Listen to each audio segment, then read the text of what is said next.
proceed, cause this is what you need. And you don't stop, you proceed, cause this is what you need. You proceed, proceed, cause this is what you need. Cause this is what, this is what, this is what, this is what, this is what, this is what, this is what, this is what, this is what you need, what you need. This is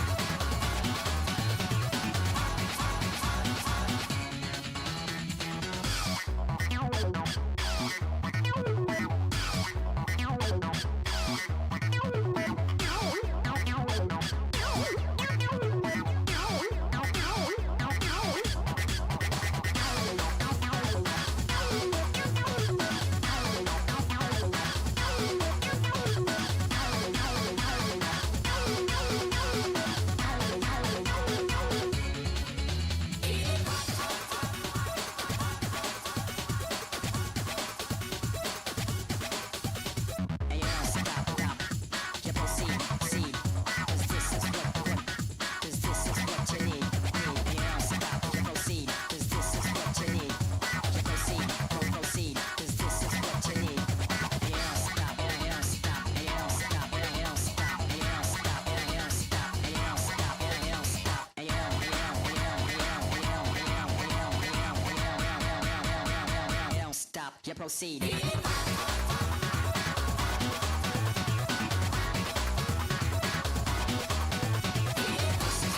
is what, this is, this is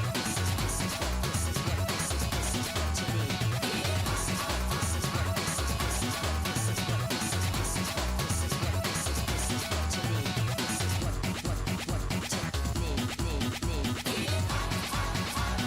This is what you need, what you need.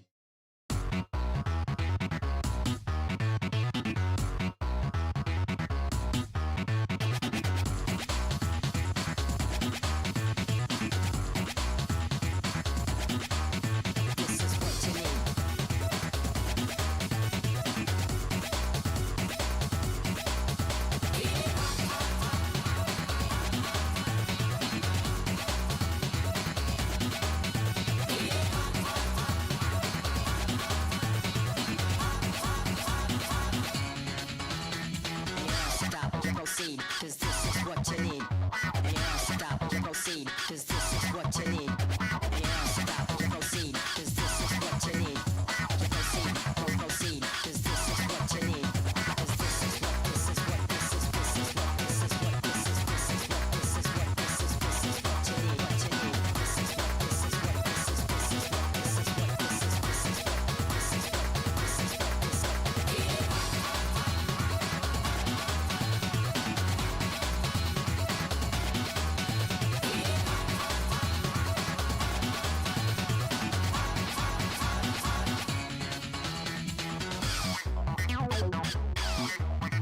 what, this is what, this is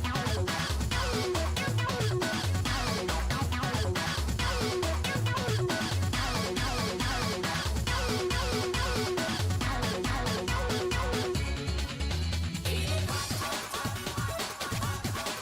this is what.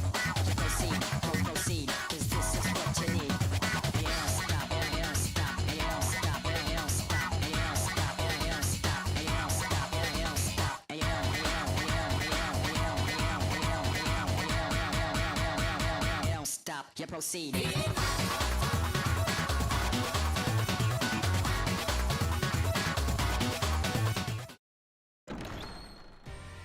Hello everybody! It's back to Ace Attorney Tuesday, starting Case 5 of Spirit of Justice today.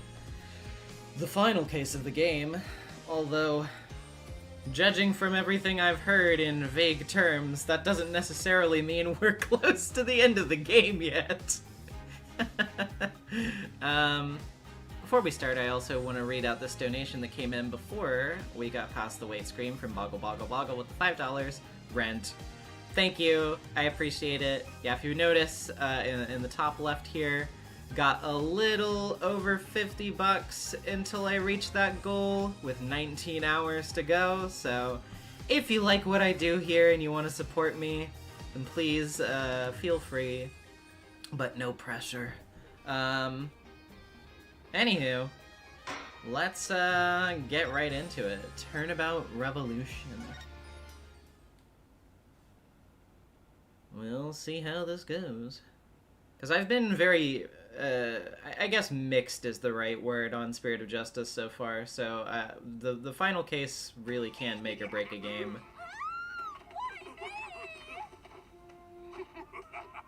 What?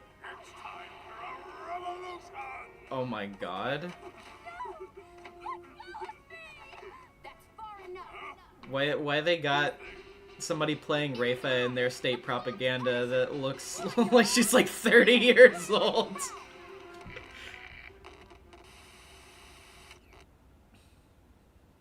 Good people of Kurai, we can't allow things to go on like this. Oh, hi, Dirk. The Defense Culpability Act has done nothing but produce countless victims of wrongful convictions. The time to act is now, for we, the Defiant Dragons, have obtained the ultimate weapon. We can't allow this to go on. Dawson casting must not continue. Regime. Make no mistake about it. And by the way, I look much better than that in person. Dethrone you. A dragon never yields, nor will he rest until his revolution is complete. Well, okay. Lemonado, girl, with the 5. Once more into the breach. Oh boy, oh boy. Oh hey, okay, I can break out the. Okay, yeah, I have the correct filter selected. And this concludes our report on the recent television hijacking incident in Kurine. But really, who could have anticipated such a surprising turn of events? Did you hear that, Polly? Someone hijacked the airwaves over there. It's like something out of a movie. Apollo just like.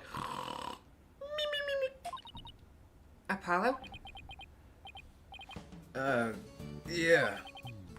Dirk, what are you up to this time? Wait a second. Do you know the TV hijacker or something, Apollo? You could say that, but it was a long time ago.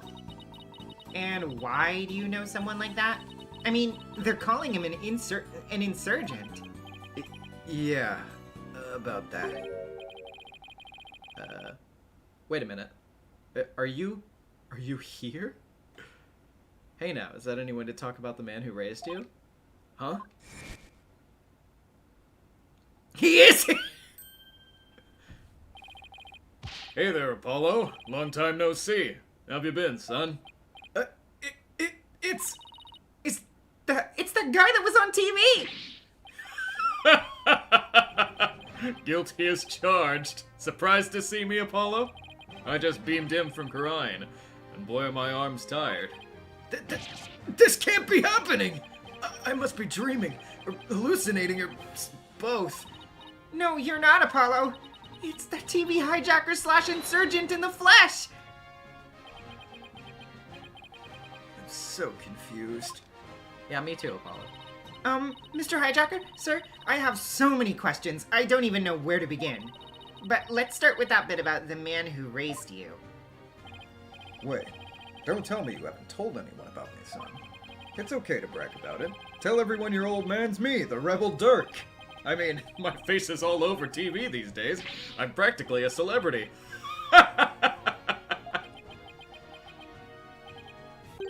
Trucy, what do you say we close up early today? What? Why? Aw, come on, son. No need for the cold shoulder. I know I'm going to regret this, but what do you want, Dirk? You just show up here without warning after all this time. What gives? I came all this way to see you, son. Come, rejoice. Patch Bros with the $5. See, Trucy, the thing about Insurgents is this message has been censored for legal reasons. Jeez, oh jeez.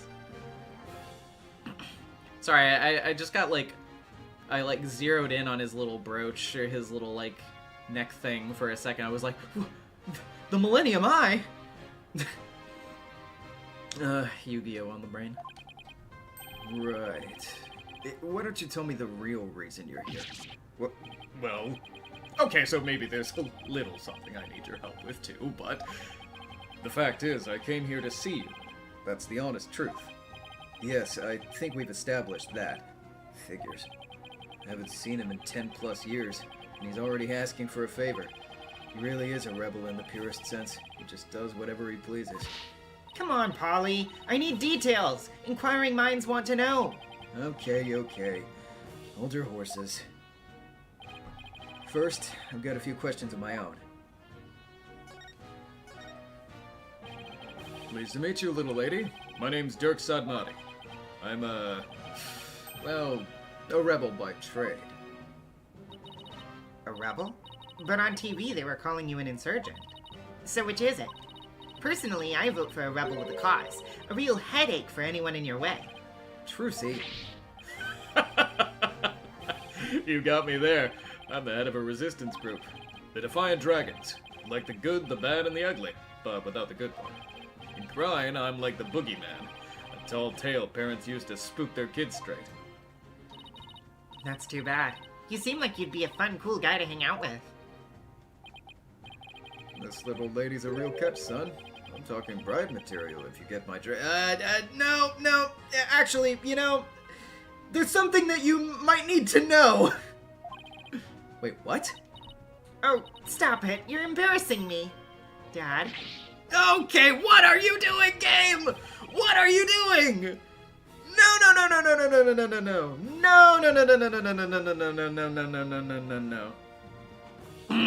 Anyway, Jesus Christ.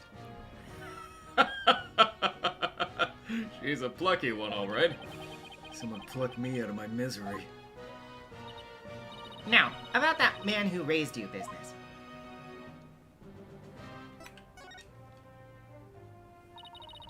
What did Mr. Dirk mean when he said that he's the man who raised you, Apollo? The truth is, I grew up in the kingdom of Karine. Did I, ever mention that? Oh, so you grew up in... Karine? Wait, are you saying you're not from around here, Polly? No, it's just I was raised in Karine when I was really little. Still, that's a shocker. It's like I hardly know anything about you. It's like they keep coming up with stuff for your character because they don't know what to do with you. Yeah, I've been told that a lot for some reason. How come you never told me? Apollo, you really haven't said a word about your past, have you? What, that I was raised by a wanted criminal? It's like a bad joke. It does sound rather melodramatic. I doubt anyone would ever believe it. So, you two haven't seen each other in a while, huh? You could say that. I wager it's been at least 10 years. Wow. That's a really long time. Yeah, well, I figured he'd forgotten about me. Not a chance. It's just, well, Starting a revolution takes time, and keeping it going even more so. Being a wanted man, I couldn't just hop on a plane to come say hello. I get it. It's fine. The truth be told, it's weird having Dirk suddenly show up acting all paternal. I'd even almost forgotten about Karine. No, that's not true. I probably tried to forget about it on purpose. Now then, Mr. Dirk, what is it that we can help you with? I need to get my hands on the Founder's Orb. The Founder's Orb. It sounds so like, I need to ponder the orb. Apollo, I need your help. Pondering my orb. Jeez. The most sacred treasure of Karine. That's where you come in. The Founder's Orb? Wait, but didn't you say you already have it in that broadcast of yours?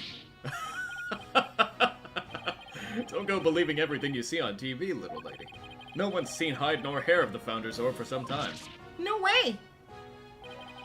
So that was just a bluff? What are you gonna do if you don't find it? I don't know.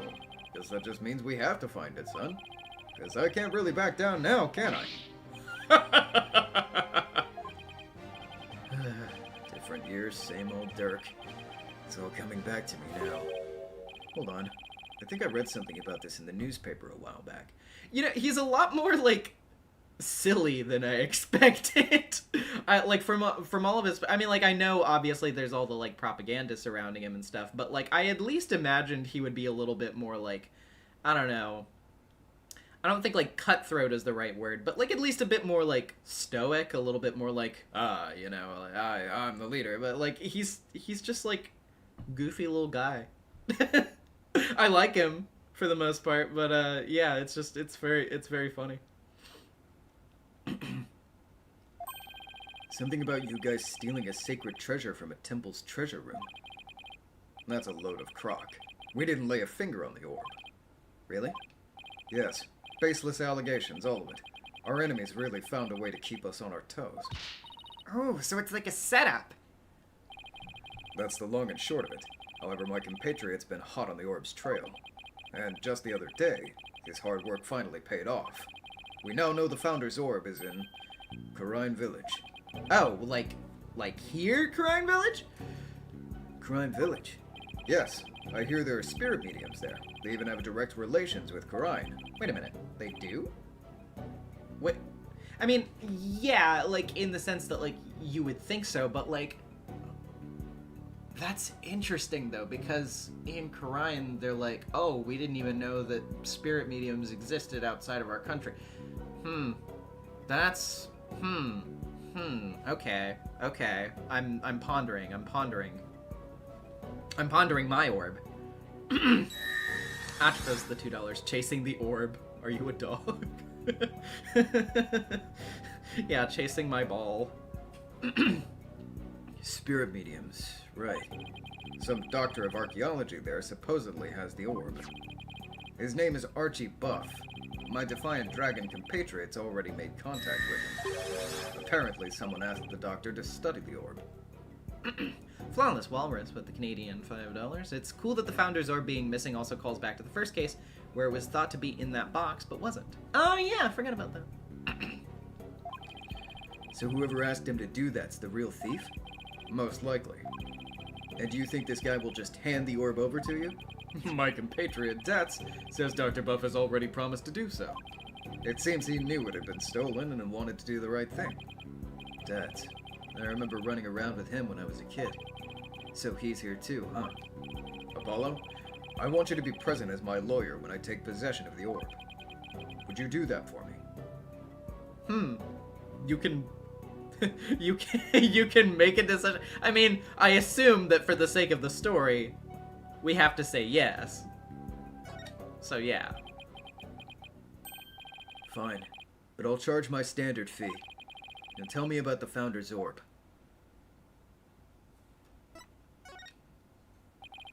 If I remember correctly, the Founder's always depicted as a faceless spirit medium. What do you mean, faceless?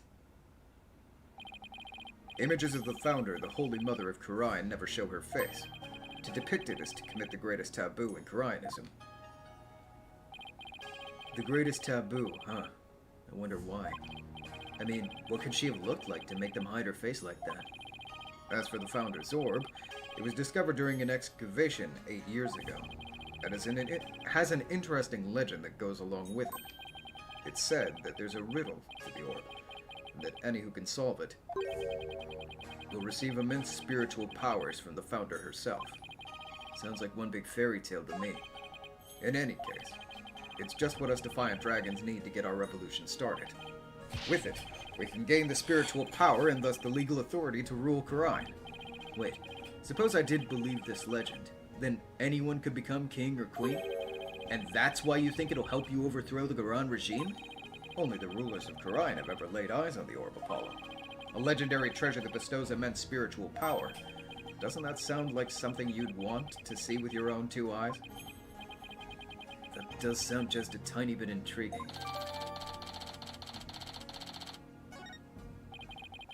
that should just about cover everything. Any other questions? Not right now. Ah, I almost forgot. Well, I brought you a present. Eat up, son. Sushi? I figured you probably couldn't afford 3 square meals a day, so...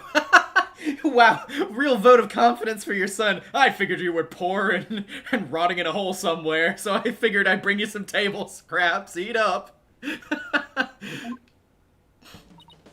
Yay! I was just thinking it was time for lunch. You dig in too, little lady. After all, we're practically family, right? Thanks, Dad. Ooh, that tuna looks good. It's just like barely shoveling. Juicy, can you leave any female? What? Oh, sorry. This salmon sushi's got my name on it. Aren't you hungry, son? For some of the best sushi you'll ever have. I'm good. Well, okay then. Actually, I have one more present for you. Here. What's this? Wait. Yo? A picture of your father. It's been 23 years since he passed away. Huh? This is my father? His name was Jove Justice.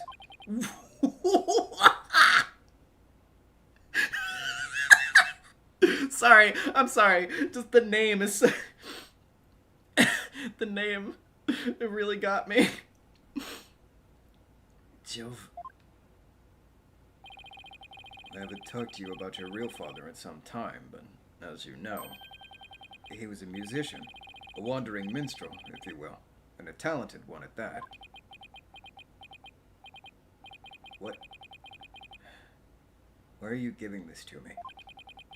I thought it was sad you didn't know what your old man looked like. I searched high and low to find that one picture. Digimaniac. Yes, the case that finally killed the Gant is Apollo's father theory. Was that a theory that people had? I mean, like, you know, I guess I wasn't really tapped into the fandom at that period of time, but I didn't know that that was a theory that some people had.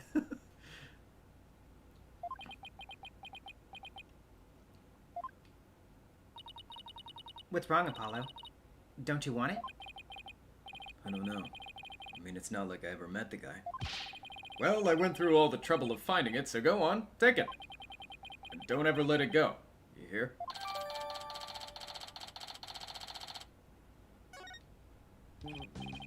Well, now that our bellies are full, what do you say we hit the road? 1 second. Hey, Trucy, any idea where Athena is? She left early this morning to pick up Daddy from the airport. Oh, I almost forgot. Mr. Wright's coming back today. Yeah, but I wonder why he cut his trip short like that. Anyway, shouldn't they have been back by now? Knowing Athena, she probably got lost. Well, there's no point sitting around here waiting. Let's get going. I can't wait to see that super mysterious treasure. To Grind Village, then. The Founder's Orb awaits. So are we gonna get to see the same?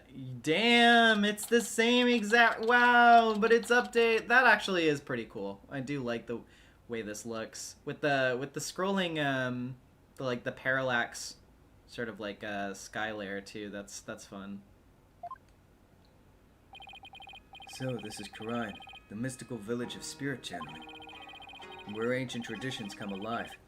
Looks like a really peaceful place. Ah, I love the air here. Nothing beats the mountains, huh, Apollo? Come to think of it, we used to live way up in the mountains too, just like this. Sure brings back memories. Those were the days. The three of us living happily in peace. Yeah.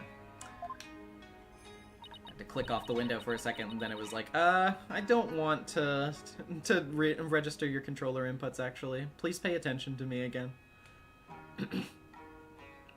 I still can't wrap my mind around it all, you know? That Mr. Dirk's not only Polly's daddy, but Prosecutor Sadmati's as well. And the way you two talked about it like it was nothing, the whole bus ride here. I guess it is a lot to take in. So tell me, Mr. Dirk, what was Apollo like as a kid? He was full of piss and vinegar, he was. A real rascal. He and Nayute used to run around in the open fields naked as jaybirds. I've even got pictures of him posing in his birthday suit. Whoa, whoa, Dirk. No way! Prosecutor Sadmati used to be like that too? The two of them would end up with leeches on their butts and cry like babies. Dirk, don't you think you've said enough? Oh, you're no fun. Yeah, I wanted to hear more about the misadventures of Polly. Hey, what are you people doing here? Himst? Oh, it's Emma. Emma? You know this lady, son? Yeah, this is Emma Skye. She's a detective. Technically speaking, I'm a forensics expert, but I'll let it slide. Anyway, I can't say I'm surprised to see you here. You always seem to pop up whenever there's trouble afoot. Still, what are the odds of running into you here in the boonies? By trouble, you mean you're investigating a case? Does it look like I'm here to sightsee? Wait, don't tell me. You're not here to see Dr. Buff, are you? How'd you know that? We're actually on our way to meet with him right now. Figures. Well, follow me. I'll show you the way. Really? Don't look a gift horse in the mouth, son. Just follow the nice lady.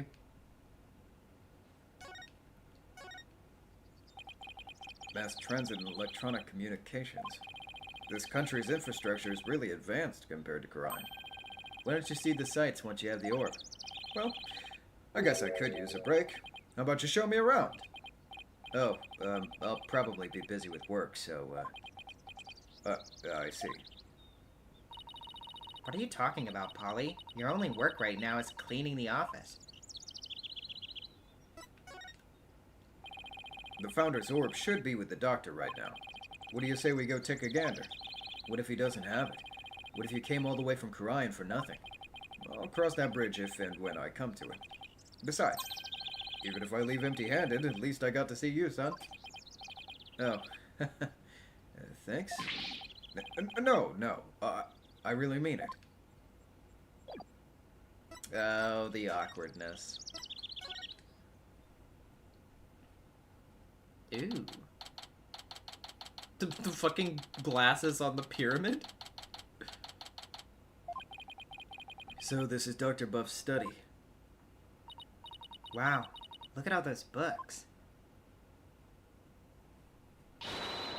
The shelves go from floor to ceiling. It's like a library in here. Yes, and lots of artifacts, too. A true archaeologist's paradise.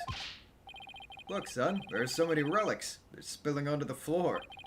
What a delightfully amusing room. Daniel, not you, Bill Cipher. All I see is a mess. What's with that white outline? Emma, where's the doctor? Well, the thing is, he died last night. Wait, what? It seems an avalanche of books knocked him off his bookshelf ladder. We're labeling it as an accidental death. What? Please tell me you're joking. As if I'd come all the way out here for a few laughs, Apollo. Yeah, I guess not. A scholar killed by his own books? Oh man, what do we do now? Jesus. Jedi rail with the 2. Statue of Arahabaki up there, it looks like. Yeah, now that you mention it. I mean, how can he transfer ownership of the orb to you if he's dead? Yes, that is a problem. Emma, can you please tell us exactly what happened? Chris Deltarune's raincoat. Jeez. So the doctor died in an accident? I received a call this morning saying Dr. Buff has been found dead under a pile of books. This morning? Talk about bad timing. You mentioned that he'd fallen off a ladder. I'm just thinking, like, now I'm just thinking it's like, you know, you ask for the orb, but nobody came. Right. We believe he fell from the top of that big ladder there. Apparently, he triggered an avalanche of books while fumbling to reach one, and that sent him headlong on a fatal fall onto the hard floor. How sad. Killed by his own books. But at least he was doing something he loved. For a scholar, I suppose it's kind of like a soldier being killed on the line of duty. You could say he died an honorable death. Emma, who was the first one to discover the body? About that. Whoever it was, it seems like they wanted to remain anonymous. What? It happens now and then. Some people would rather not get involved with the police. I mean, yeah. I can relate to that. Yeah, being a wanted man and all. What now, Dirk? Dead man can't exactly hand over the orb. We'll just have to find it. Must be around here somewhere. Just to fill you in, Emma, we're actually here to get something. Pops here had an agreement with the doctor. The doctor was supposed to hand over a sacred relic known as the Founder's Orb. Pops? Oh, I see. That could be a problem considering he's dead. Do you have a plan B? I have an agreement in writing. My compatriot Dats should have it. Well, there shouldn't be any problems then. So, who is this gentleman you're escorting? Oh, right. I haven't introduced you yet. This is Dirk. He's from the Kingdom of Khura'in. Ah, all the way from Khura'in, huh? So, what do you do there? I used to practice law, but I'm taking a break from all that. I'm focused now on making Khura'in a better place through, volunteer work. Volunteer work, huh? How interesting. Well, it's not technically a lie. So, how do you two know each other? Oh, he's sort of my foster father. Come again?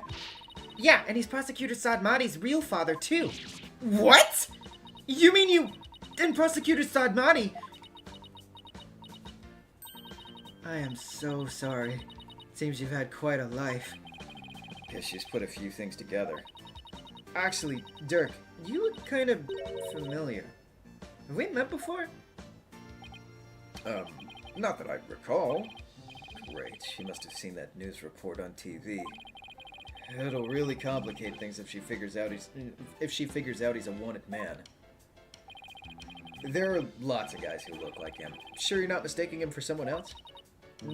Are there really? I mean, a middle-aged man with long hair and an eye patch, you don't see that every day. Well, I'm sure you're just imagining things. So, what's that sacred relic you're searching for look like? I mean, there's lots of stuff in here that's old and relic-y. Indeed. Unfortunately, I've no idea what it actually looks like. So then how are we supposed to find it? That I do not know either. We'll just have to go through each candidate one by one. Great plan of attack there, Dirk.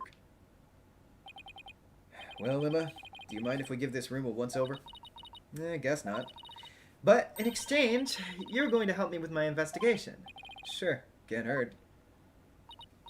Ooh, I can't wait to get started. It'll be like hunting for buried treasure. Okay. Yeah, so let's just look around. Well, first thing that sticks out to me. So this is where Dr. Buff died. Poor man. He fell right on his head and probably died almost instantly. I see some blood on the book there, but what's that dark stain? It appears to be coffee. It's still damp, so it must have gotten on there recently. Perhaps even last night. That's a mighty big window it's next to. Big enough for someone to see inside. Exactly. That's how the local resident who reported his death found him to begin with.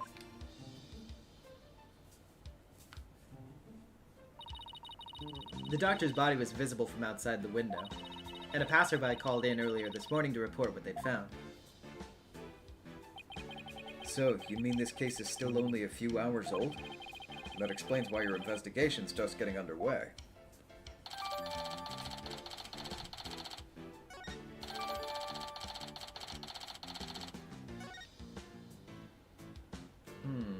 Okay. There's some sort of machinery inside this clay figure. Whoa, it's moving! No! No! You can't, but you're not. Okay. Alright, okay. Exterminate, exterminate, destroy all targets.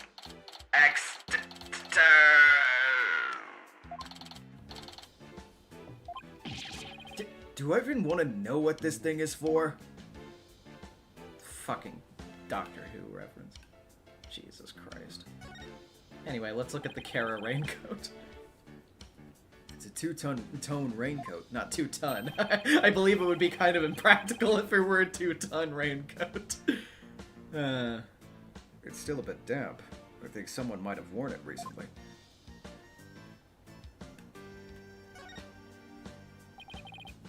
Is this a bird? It looks like an airplane to me. No, there couldn't have been any planes back when this was made. Yes, but it has wings and both horizontal and vertical stabilizers.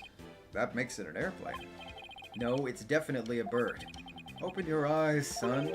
As a lawyer, your job is to see the true nature of things. I still say it's a bird.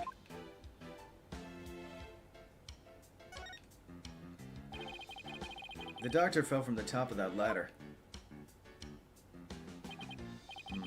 From that height, a fall onto a hard surface would probably kill anyone. I don't know why anyone would want to climb that high in the first place. Guess you could say he climbed it all the way to heaven.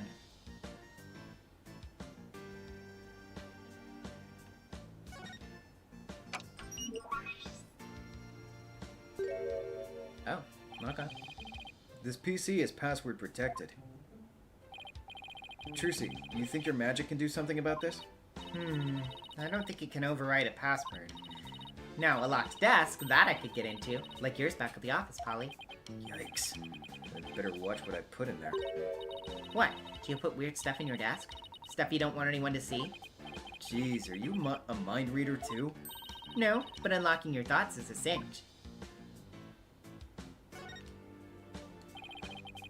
There's a pair of glasses on this little pyramid here. They belong to the doctor. Scientifically speaking, they appear to be your ordinary run-of-the-mill glasses. I guess they don't pique her interest, scientifically speaking.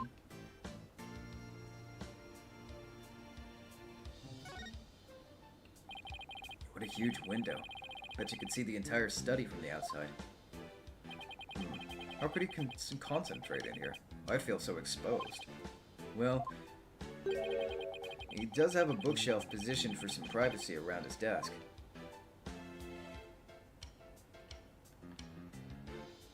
Yeah, let's go over here.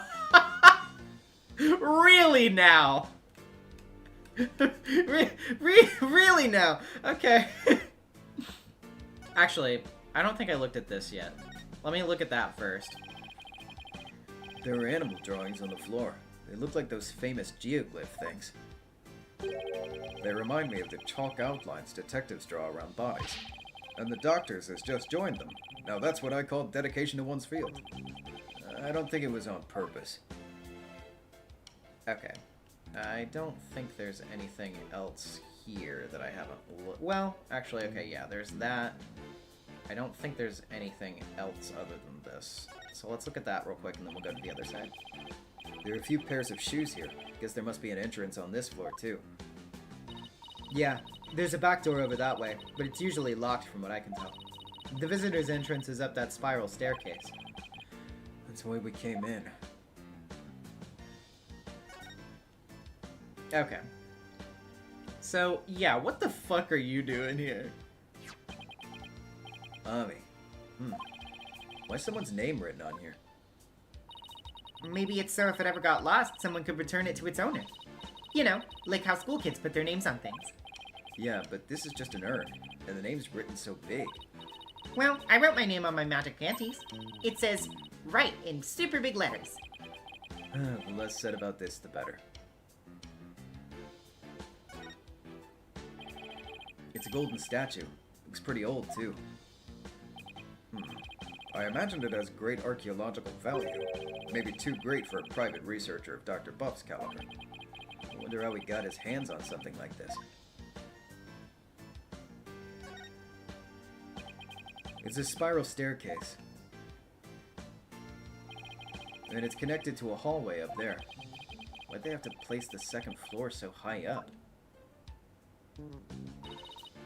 Wait. You're not afraid of heights, are you? Oh, well, Oh, Polly's hilarious around high places. He gets all wobbly like a baby deer taking its first steps. And his face turns as green as a watermelon. it's not nice to make fun of people's phobias, you know. Come to think of it, the visitor's entrance is on the second floor. What an odd layout for a house. Okay. What a huge wall relief. Seems to depict a spirit channeling. Hey, this spirit medium looks like the Holy Mother of Quran. Yeah, her face was left blank, but the rest is clearly detailed and well crafted. Do you know some researchers claim that the Holy Mother had 3 eyes? And that her third eye was able to divine the truth just like the gods above? It's said to be on her forehead. Like you said, you shouldn't believe everything you hear. Oh, wait a minute, I just realized we also have the scroll that got gravy splashed by Pearl. There's a brown stain on this scroll. Why does it smell like gravy? Why would there be a gravy stain on it? Who knows? But it looks like it's meant to be there. Maybe the artist was trying to inspire a gravy new trend. Food splatter art. That pun wounded me gravely, Dirk. You got boo! Neither of you are funny! Look, it's one of the doctor's notebooks.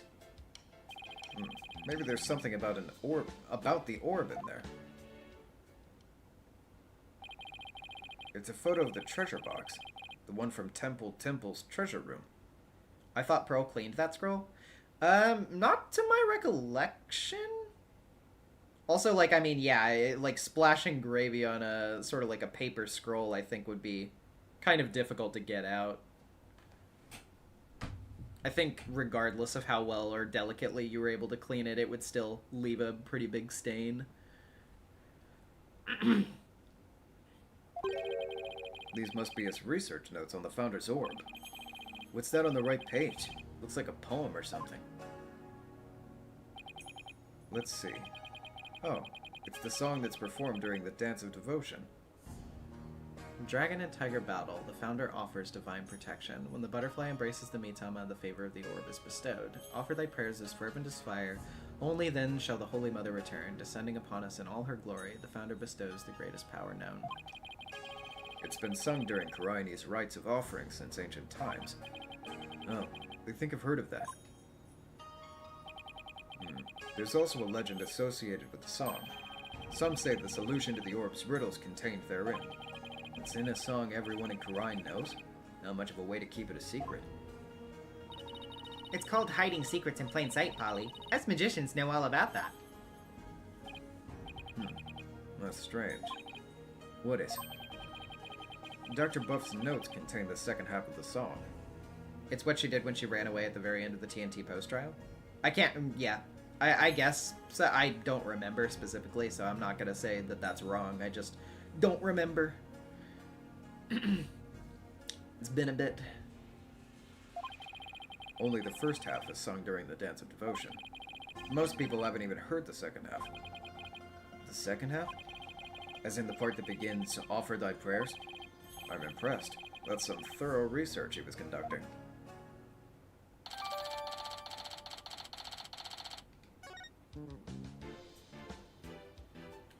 Okay, well, what's the kaiju? A coffee maker and a bunch of coffee cups. He must have taken his coffee breaks here. Oh, there's a filter with old coffee grounds in here. Guess I'd better clean this up. What are you doing there, son? What am I doing? Cleaning this office. Don't tell me they have you on coffee duty back at your office. No, it's just if I don't keep the place clean, no one will. Oh, okay. No mention of the Mr. Lizard. That's one big suitcase. It's locked.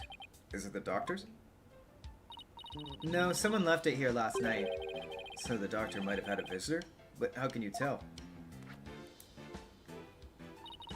That sticker there, you only see those on airport luggage, which means its owner's likely from overseas. Is there any way to figure out who it belongs to? Not unless we can open it to see what's inside. Guess not. I have a feeling, maybe. I think I might know who this is. But, ha ha ha ha. Generic raid for now. That's because you're not me. Emma Sky, forensics expert extraordinaire. Wait, was that supposed to be Emma? Wait, why would huh? Okay. Try as you might, you won't find the word impossible in my forensics handbook. Is she okay, son?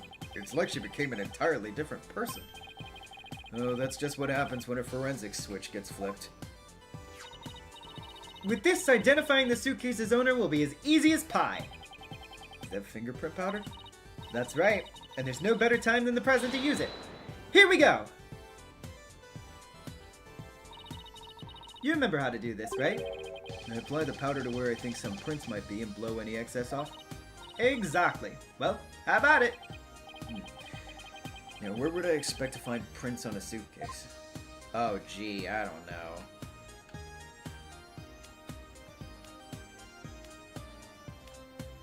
Oh god, I forgot how fucking slow it is in this game. I am, like, rapidly tapping the A button here, and, like, this is how fast you get it.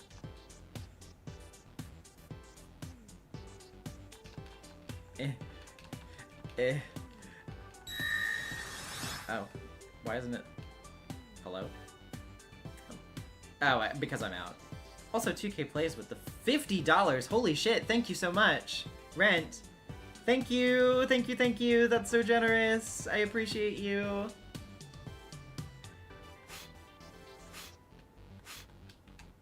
Oh. Nothing.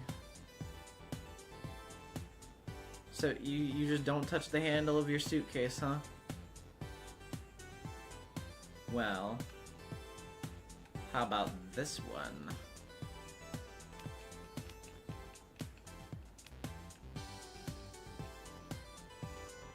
Oh, what the fuck? Wait, okay, where's the fucking rest of this? Can I get my powder back, please?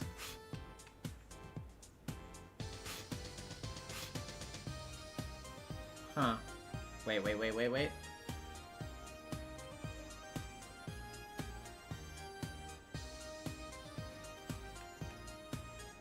Oh my god. It's so zoomed in. But... I want a settlement, so everyone say thank you to Bank, whose name I cannot legally name for breaking the law, so I had extra money. I mean, fair enough. But yeah, I appreciate that. Thank you. Okay, I think that should probably be good, because that looks like good print to me. If I can just... This one isn't clear enough for a match. Where else could someone leave prints behind? Think, son. How might someone handle a suitcase? Start by considering what you do with them. Well, besides being wheeled or carried, they can be opened or closed. So I should look for prints that would be left at those times. Okay. Yeah, so switch to dusting. God, why is it so fucking zoomed in? It's so... Can I... Ugh.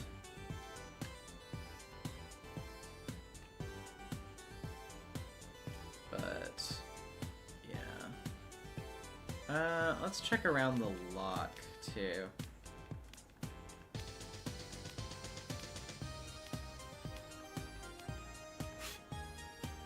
Yeah, there doesn't appear to be anything there. Let's check around this little latch here, maybe?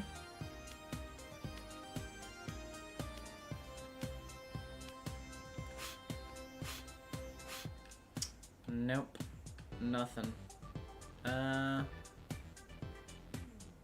See, those are like the little, like, latches on the back, so I don't think there would be anything there. Yeah.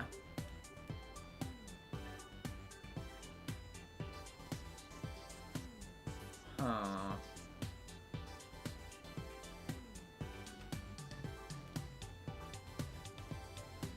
Strange.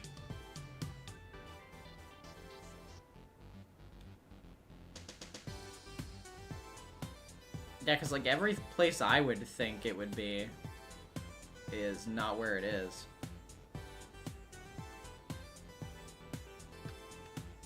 I mean, I see a couple people talking about that they know where it is. Honestly, for something like this, I don't really care. Like, if you want to say, then I don't think it's, like, that big of a deal. I mean, like, you know, it's not the same to me as, like, telling me the answer to a fucking testimony or whatever. It's just, like, where is the print on the suitcase so we can move on? Green sticker.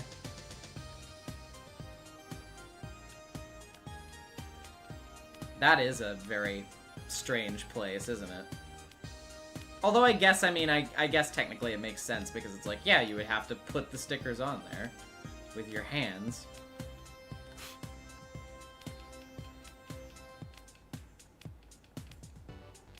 It's not very clear prints, but I have to just, like, do this a bunch of times.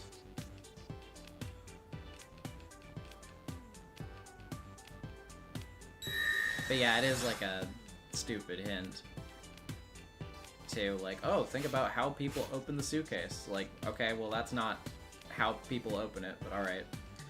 Chatty Sloth, the $5. Something about Emma's upbeat music is making me picture her staring over your shoulder like, let's see if we can just get one of these. Hey Emma, got a pretty clear print here. Okay, now let me know who you think it could belong to. Who could it be? It'd have to be someone who would have paid Dr. Buff a visit. I mean, considering the circumstances.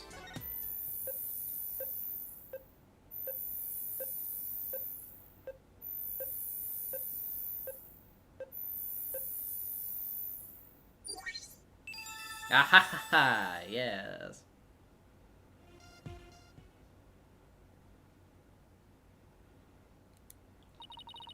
We have a match.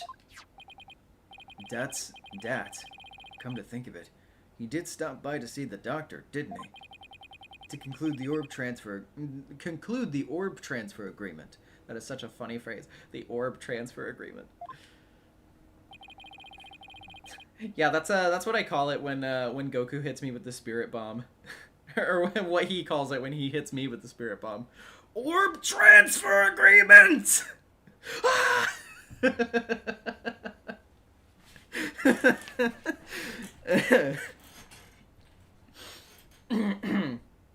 So, he's the one who forgot his suitcase here. Where do you suppose he is now? I haven't heard from him in a while. He's not answering his phone. Wait, you don't think he left his phone inside his suitcase, do you? I wouldn't put it past that knucklehead. Actually, I think we may have run into him earlier. Really? A suspicious man's been reported in the area. But when one of my officers approached to question him, he took off like a shot. What? Sorry about that. Coronis people aren't all like him, I swear. Well, he's probably still in the village somewhere. Maybe he knows something about the orb.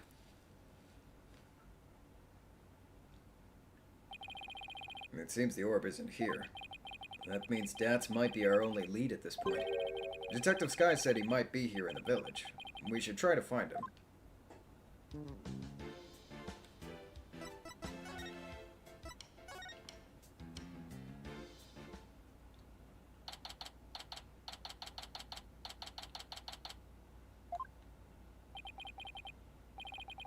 Good day to you, citizens of Crime Village. I assume... Oh, gee. Oh, wait, what? My name is Paul Adishon, and I want your vote. Wow, that is really loud. Look, something's coming this way. Wait a minute. Is this... Do I get to... Oh shit, I don't have it on hand. Where is it? Where the fuck did it go? Hold on. You're gonna have to give me a second.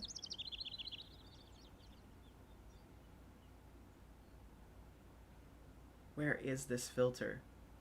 No, not that one.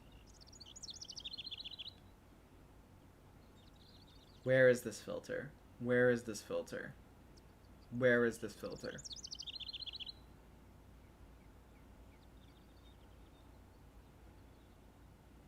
I know it's here somewhere. I know I have it.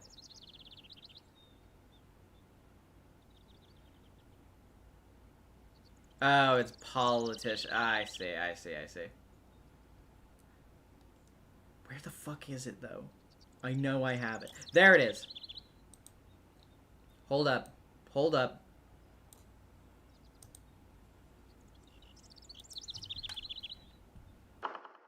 Politician, Savior Karine has come to... Ah! It's you people! Apollo? What is that strange conveyance coming this way? Right, left, halt!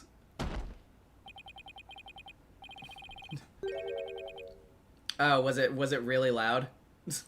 Sorry.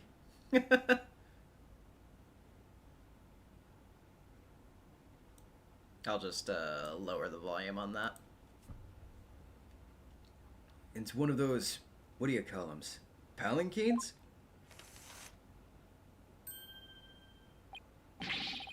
Oh, okay. That is not the type of person I was expecting. Probably game accurate. Yeah, fair enough. But I'll try not to destroy your eardrums next time. So you finally left Dr. Buff's house. What were you doing there? What a bunch of shady-looking characters. And you aren't? So I take it you knew the doctor? What a foolish question. I've memorized the names and faces of the entire electorate here in Karine. After all, I'm the man who's destined to be king of this fine nation someday. Who are you? And what do you mean, king? Ignorant fools. I am the politician. I'm the soon-to-be eminent politician, a man whose name will go down in history. You should be ashamed that you've never heard of me before. Is he really that famous of a politician, Apollo? Not that I know of. I'm running for a seat on the local council right now. I guess even Jerk Q Public has to start somewhere. But my election is sure thing, I'm told. After all, my grandfather was a famous politician with untold influence. In short, I'm the chosen one, the golden boy, the powerhouse of politics. And rider of his grandfather's coattails. Are you blinded by my majesty? Go ahead, bask in the resplendent glory that is me, the chosen one. Sure. Ah! A pleasant day to you, good people of Karine. I am... Oh, wait a minute. Right. This is with the green text, so he's doing his microphone. A pleasant day to you, good people of Karine. I am politician. It's time to reclaim the glory of Karine together.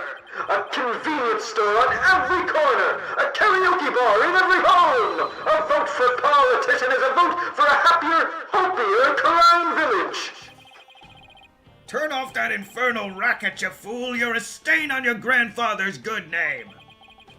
Thank you, good sir. Your support is appreciated as always.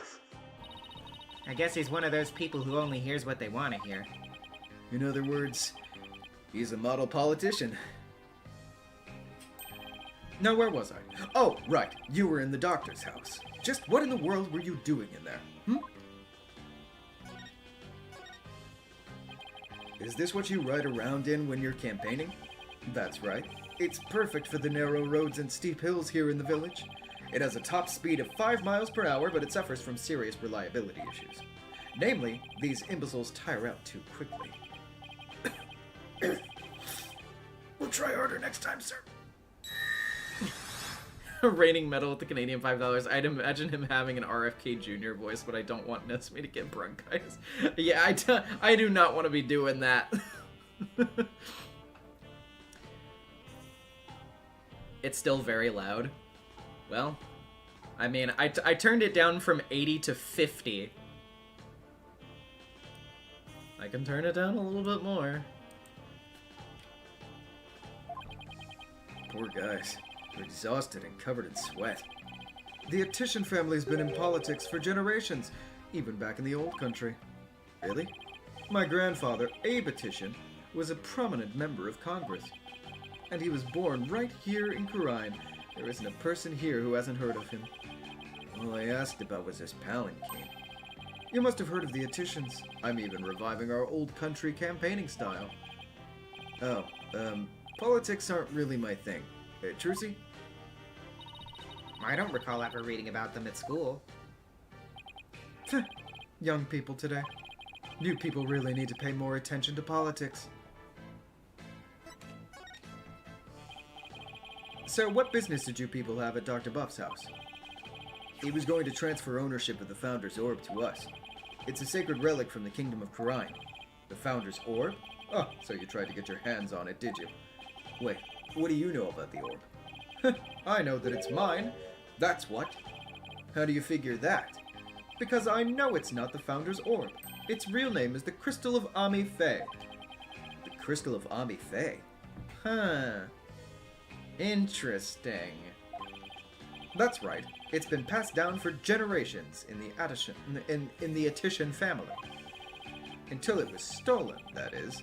But just when I had zeroed in on the culprit, the doctor hid it away and then kicked the bucket. So you're saying Dr. Buff stole your family heirloom? That's not what Dirk said. Strange. But I've been told the doctor himself said that.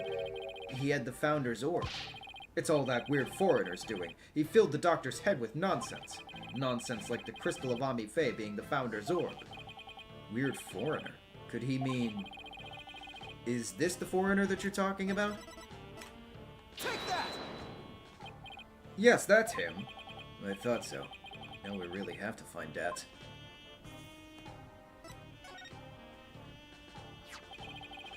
Do you know where this man is now?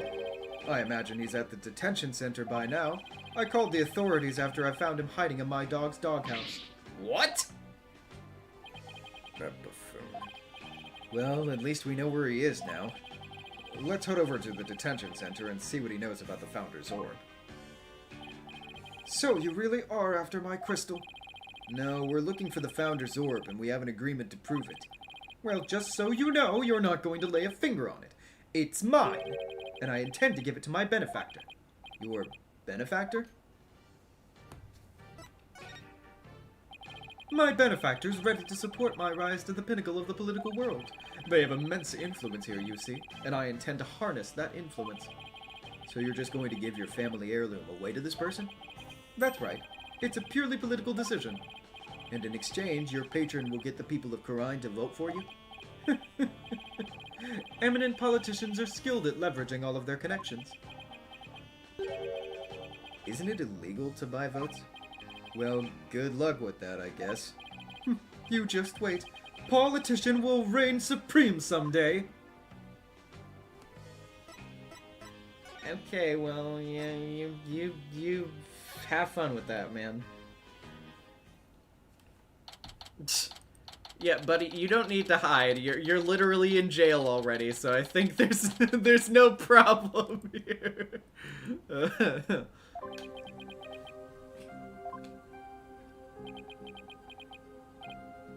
Hey. Yikes! What's he doing under the desk? Foul cogs of the corrupt regime! I've nothing to say to you! It's me, Dirk. Oh! Dirk! You're a sight for sore eyes! I knew you'd come to save me! Well, this is another fine mess you've gotten yourself into. My bad. At least the grub here is pretty good compared to that prison back home. You got three squares plus a place to sleep. Why don't you join me, Dirk? No thanks. They just sent me back to Kurine where I'd face immediate execution. Yeah, I guess that wouldn't be such a good idea. Looks like he's still the same too. Long time no see, Dats. Huh? Hey, you look kind of familiar. Apollo? Is it really you, my boy? Ain't at the J all grown up and whatnot. How have you been? Fine. And you, Dots? You look good, besides the, incarceration and all. Those horns, AJ! Horns? They've grown up with you, just like a stag's antlers! I can't take it! You really haven't changed a bit.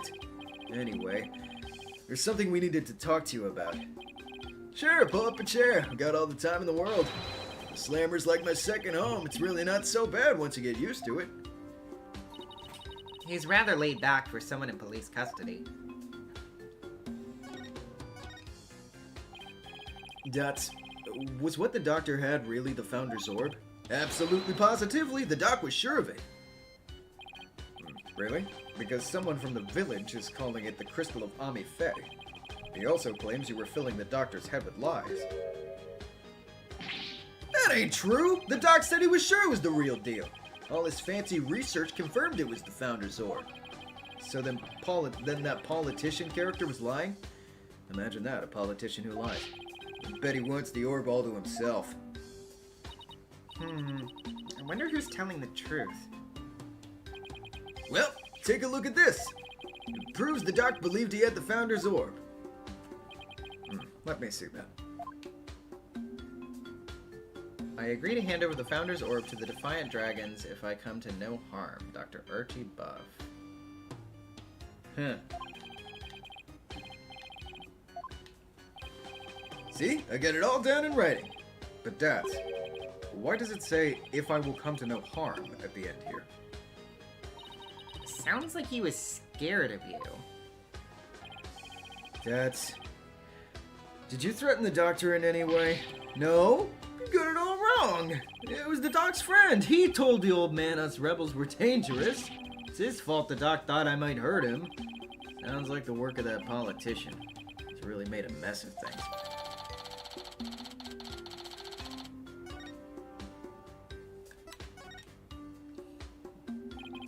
What have you done now, Dats? Nothing! I'm innocent, I tell ya! It all started when this dog-faced cop tried to question me.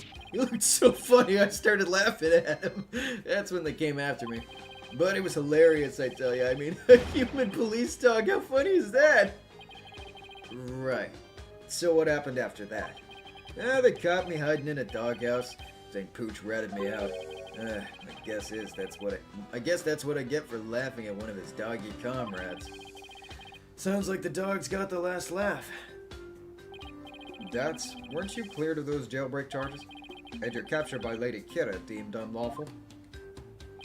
Yeah, but the cops here don't seem to like me anyway. What are the charges this time? Unauthorized entry, or something like that. They think I'm an illegal alien. And I can't prove otherwise because I lost my passport. Is there any way they'd let you go? Not without my passport. If only I had it. Dirk, AJ, you gotta find my passport. Alright, we'll find it. One more thing to add to our to-do list. Now, where might Datz's passport be? I would assume in his suitcase? Oh, about the orb's whereabouts.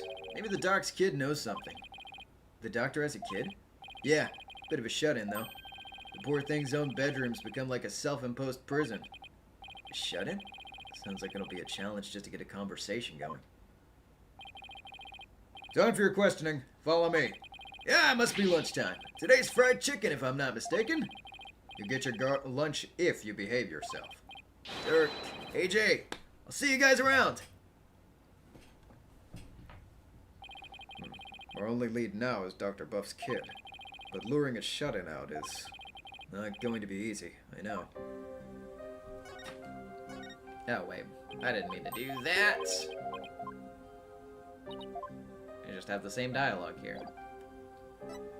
Okay, well, I guess we'll leave then.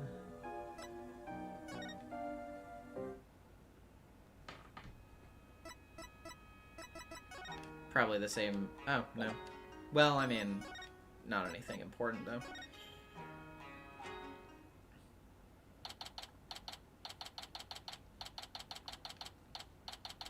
Yeah, I figure we're gonna glance around here for a second. Wait a minute, that seems different. Oh, it's you again, Humst. Oh, Emma. Looking for Mr. Wright? He was just here a second ago. He was? What was Daddy doing here? Good question. He said he was looking for something. Did he say anything else? Let me think. Something about how his ride never showed up at the airport. Yes, that was it. Guess Athena really did get lost. But what's Daddy doing all the way out here in the first place? He can't be looking for us since no one told him we'd be here. Well, if you're here to take another look around, be my guest. I have other work to do, so if you'll excuse me. Of course. Thanks, Emma. First and foremost, we'd better find Datz's passport. We should also have a word with Dr. Buff's child. Hey, is it just me? Or is there something new in here? Yeah. Oh, you mean that thing? Yeah, we should take a closer look at it too. Let's not forget about Datz's passport. It should be around here somewhere. Okay, yeah. So let's take a look-see at this. What's this? A model helicopter? Don't you know anything, Apollo? It's a drone. They're all the rage right now. I bet it belongs to the doctor's kid. We need to ask them about the orb's whereabouts. Yeah, but luring out a shut-in isn't going to be easy.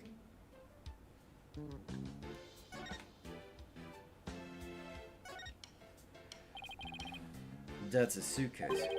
Maybe his passport's in there. Ugh, it's no good. It's locked tight.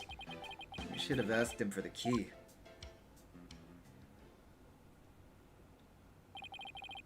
What are we gonna do about Datz's passport?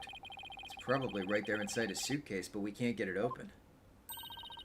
Why don't I take it over to Dat so he can unlock it? That way you guys can continue looking for the orb. Good thinking, Trucy. Okay, here I go. Huh? What the? This thing weighs a ton! Let me try. Oh, jeez! How can a suitcase be so heavy? Is it filled with bricks or something? Knowing Datz, he probably packed his dumbbells in there. It's certainly much too heavy to lug all the way to the detention center. Here, let me take a crack at that lock. What, are you gonna pick it? Ah. There you go. That was fast. A lock like that's child's play to me. Especially after all the wrongfully imprisoned compatriots I've busted out over the years. You've sure seen a lot of action for an ex-lawyer. And here we go. That's his passport. I'll take it over to him. Thanks, Trucy. No problem. Now you guys enjoy some quality father-son treasure hunting time, okay? See you later! There she goes. I wish she wouldn't make such a big deal out of our little family situation. Father-son time, eh? Been ages since we've had a father-son talk. Huh, son? Yeah, well over a decade. So, Apollo, how have you been? Oh, fine. I'm fine, I guess. Is that so? Fine, you say? Well, fine's fine by me. Good to hear. Okay.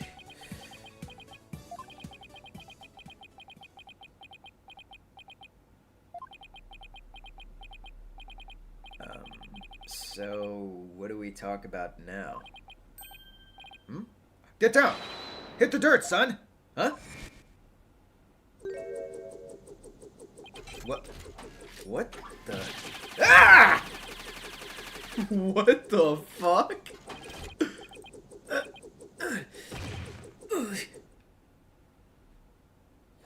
What just happened? What? Hello? What? What? Speak to me, son! Say something!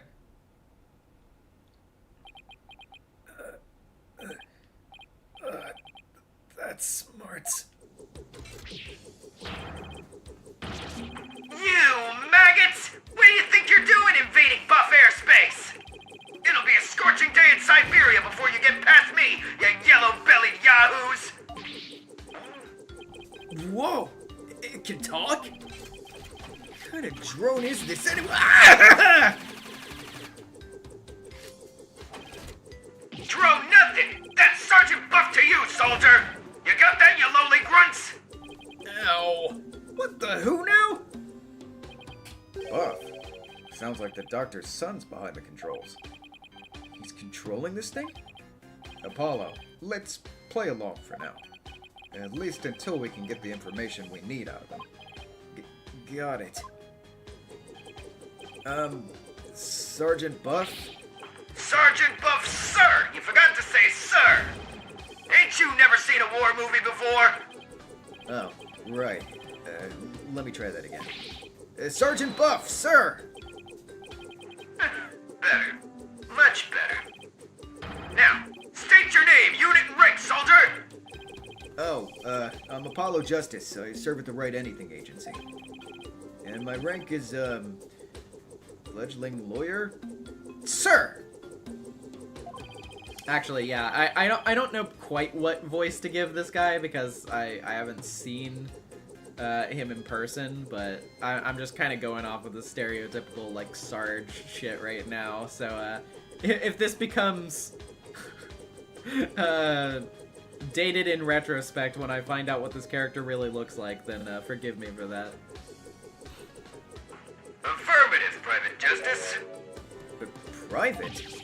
Listen up, diaper baby. Your commanding officer's orders are absolute. Disobedience means a one-way trip to the firing squad. Do I make myself clear? Oh, sir! Yes, sir! Good, good. We might make a man out of you yet, Private. Now for you, Cyclops! Huh? Oh, you want my name, unit, and rank too? I'm Dirk Sadmati. I command the rebel group the Defiant Dragons, and my rank is, leader, sir. Excellent. Welcome aboard, Commandeer Dirk. Wait a second, what's with that ridiculous mop you call a head? Soldiers should be clean cut! Sorry, but this is my signature look. I'm not... Whoa! Fine, I'll get a haircut before we ship out. Listen up, you! It's kill or be killed out on that battlefield! No place for leave-in conditioners. All you've got is your life, and you're lucky to have that! He's oddly obsessed with field survival for someone someone who never goes outdoors. This is going to be harder than I thought, son.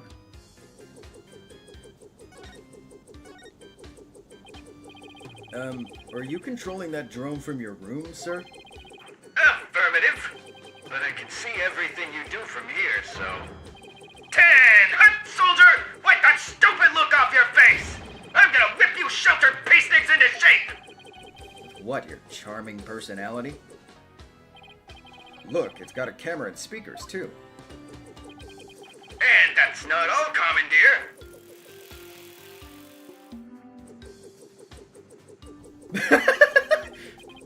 With these arms, I can cook and clean, too. Speaking of which, Private Justice, you're on latrine duty. Snap on it. On the double. Snap to it on the double. Blackberry. I thought he was just gonna smack Apollo with the fucking broom. As if I don't see enough of the toilet back at the office. You clean the toilet with a broom, Apollo? Do we need to like have a discussion about how you do things? That thing's pretty handy. Us Defiant Dragons could use one of those. Yes, it is a fine piece of hardware, isn't it? I modified it especially for siege defense. See? Oh. Siege defense? You mean how you won't leave your room? Ah! Yeah, I probably wouldn't have mentioned that if I were you. Holding up in a stronghold to defend against an enemy is an age-old military tactic. A timeless strategy still applicable in modern warfare. I hope you're not trying to mock the wisdom of my forefathers. I meant no offense. It was just an observation. So the greenhorn who ain't ever discharged a firearm's got something to say, does he? Sorry, it won't happen again, sir. The Bandana D with $10. Yes, we Defiant Dragons could really use a broom. Yeah, well, we never allocated for that in the budget. It's a bit more focused on other things.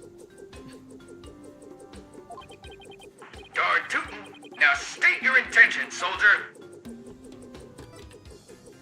I need to ponder the orb, please!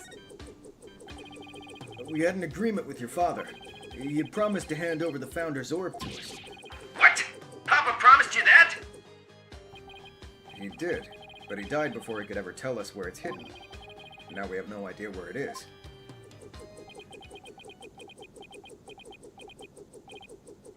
Oh.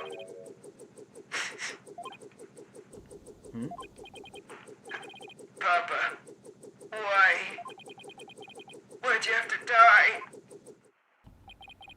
It was an unfortunate accident, and I'm sorry for your loss. If it helps at all, I know how you feel, Sergeant. Ah! What'd I do now? You insignificant maggot! What would an unseasoned rookie like you know about how I feel? First I lost Mama, and now I've lost Papa! You lost your mother, too? She's been gone for some time now. I'm all alone now. All alone. Sergeant Buff, would you tell us a little more about what happened to your mother? Oh, whoops. Mama passed away about 6 months ago. We were still living in our apartment in the city. Back then, I'd yet to engage my siege defense strategy. In other words, something caused him to withdraw from the world. It was arson. It happened so suddenly, and before we knew it, our apartment was a sea of flames. Mama and I were trapped inside. But help never came. So Mama cradled me in her arms, kicked out a window, and jumped! She did what? She was like a walking, talking Medal of Valor. My Mama was. She delivered me safely to terra firma with a perfectly executed PLF. It's a 5-point landing technique used by paratroopers to land safely on the ground. She sounds like a superhero or something.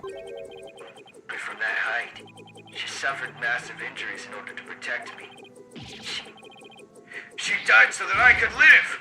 Ah, Mama!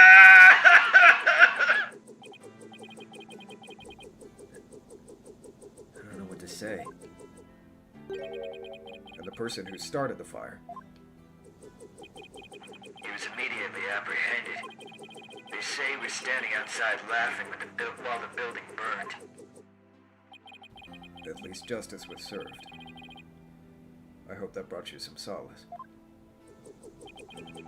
I've lost both my parents now. You can't possibly know how I feel!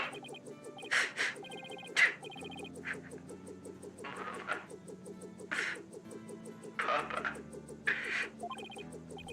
Poor kid. It's hard losing both your parents at such a young age. You must really feel alone now. Okay, yeah, so we definitely know that it's like a kid. Although I do think it is kind of funny to imagine that whenever he's doing the sergeant stuff, it's like, okay, hold on, let me turn on my my fucking Full Metal Jacket voice filter. So we can keep going with that. I think that's kind of a fun read, but. Ugh. Apollo. I imagine you know what he's going through. I do? The road to recovery begins by talking to someone who suffered the same hardship. I know you have something that shows you understand.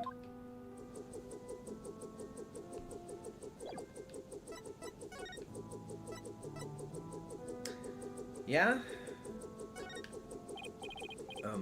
Sergeant, sir. Would you please take a look at this? What do we have here?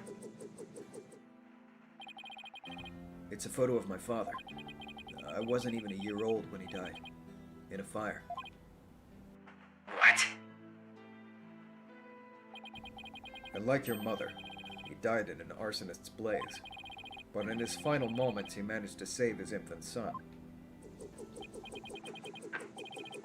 Private Justice, you've suffered a loss just like mine. I have. And that's why I know how you feel. But you still have your mother, don't you? No, I lost her too. What? She disappeared after the fire. I don't know if she's still alive or dead. Heck, I don't even know what she looks like. I mean, it'd be really fucked up if I just met her by chance and she knew I was out there and she just hadn't decided to tell me yet for whatever reason, but I don't think that's the case. Wow. Sergeant Buff, his experience is very much like your own.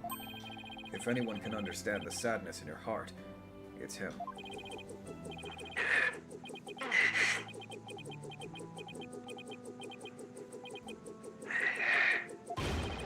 Attention!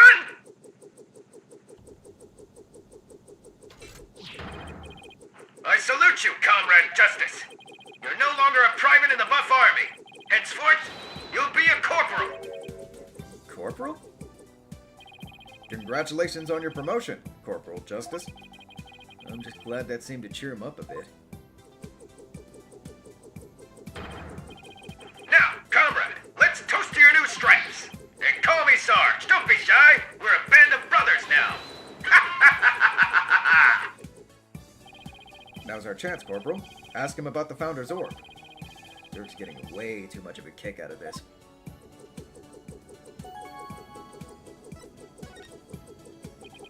Sarge, sir, do you have any idea where the orb might be? It was here at Papa's study until last night. But he said he was going to go hide it somewhere. He mentioned something about a shady character being after it. Where do you think he could have hidden it? Oh, Somewhere in the village, I guess. He said he'd found a suitable hiding place for it. so it was here last night. That is, until he went out to hide it somewhere in the village. The only question is where. Maybe he left some clue here in his study. Let's search the place again. We should also find out more about Dr. Buff. It might steer us toward the hiding place. So, Sarge, what was your father like? Papa was as kind as Mama was courageous. His whole reason for moving to the countryside was for me. What do you mean? I initiated my siege defense strategy after Mama died. Papa was so worried about me, he moved us here to the countryside. He thought the fresh air, blue skies, and natural surroundings might alter my tactics. What a fine father. He even quit his position at the university to move here. He did? He did. He gave up his beloved research position just for me. A parent must be prepared to sacrifice everything for his child. That's what Papa said. Well, I'm feeling about 2 inches tall right about now. There's no one in the world I respected more than him. But that just makes his passing all the more devastating. Papa, may you continue your beloved research up there with the angels.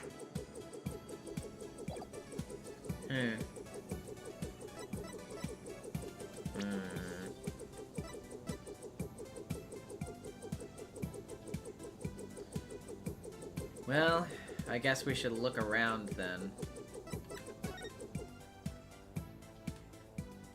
Yeah, we just have to look at everything again, huh? Sarge, sir, do you ever read these books? Why, of course. Soldiers must have extensive knowledge as well as fighting prowess. I'm learning all I can each and every day in preparation for the big battle. The big battle? You know, for when I go back to school. I'll need to be up to date on every subject. Stuff like, you know, the latest comics and Hollywood gossip. Oh, I see. What about reading, writing, and arithmetic? Well, I'm rooting for you, Sarge. Thanks. I'll try my best.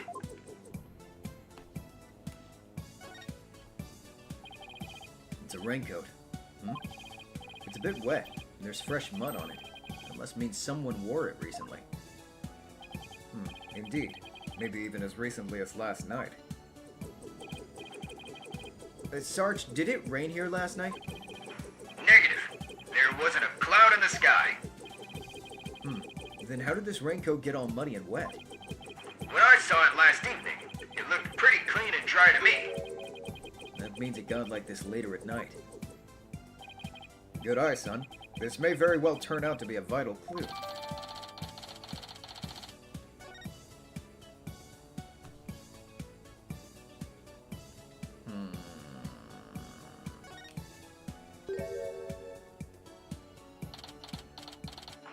Exterminate! Exterminate! Destroy all humans! What's this thing's problem? It's an Oopart, an out-of-place artifact. Papa won it in an online auction. An online auction? Yes, he said it's an alien weapon that destroyed an entire ancient civilization. Where do I even start with an explanation like that?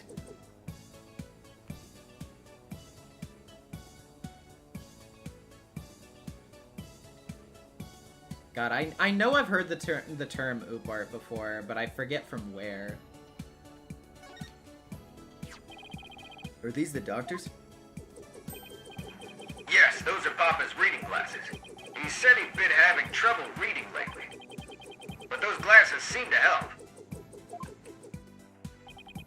Reading glasses, eh? I'll just hold on to these. Dirk, don't tell me you're having trouble reading too. Perish the thought! I just don't want to leave any stone unturned.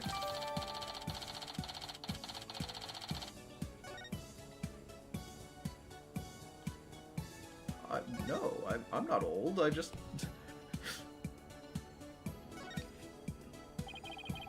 This urn with Ami painted on it looks really old, but I don't think it's going to provide any info we need. Okay, then why did you leave it not checked off or unchecked off? Is your room upstairs, Sarge? Yes, it's the one at the end of the hall. What do you say you come out so we can enjoy a snack together? But I promise we won't bite. if you insist, then I'm not gonna talk to you anymore! No, oh wait! Dirk, you'd better apologize quick. I'm sorry for pushing. Very well. As long as you don't do it again, I'll let it slide this one time.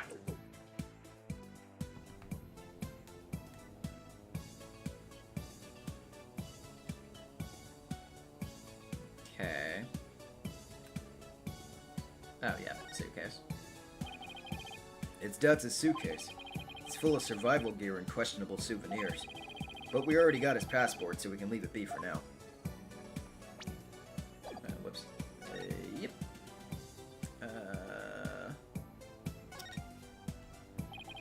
This computer could provide some useful information.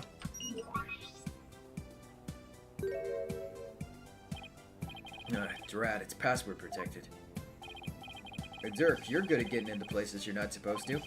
Don't look at me. I don't know the first thing about computers. Leave it to me! A modern-day warrior must be well-versed in technology and have mean pride. After all, he who controls information controls the battlefield.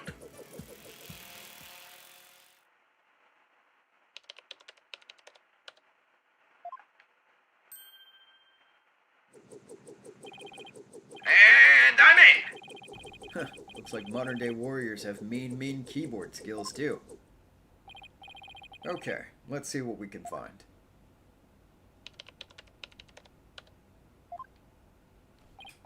Oh, what's this?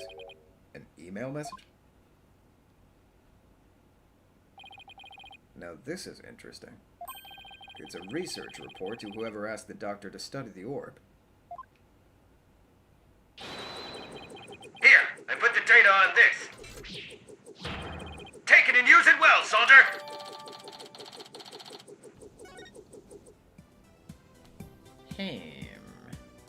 Interesting. Shoes? It's a shoe cubby. These shoes look like they belong to Sarge and his dad. Ah, these boots here are a little damp. And it looks like there's something inside this one. Maybe Dr. Buff wore them last night. They might lead us to where he hid the orb. Let's take a closer look.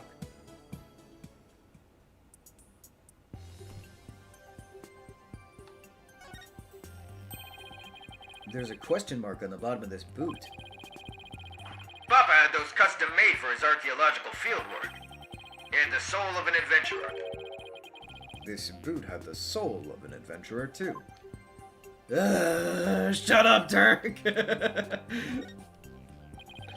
You might get a better look inside if we undid these straps.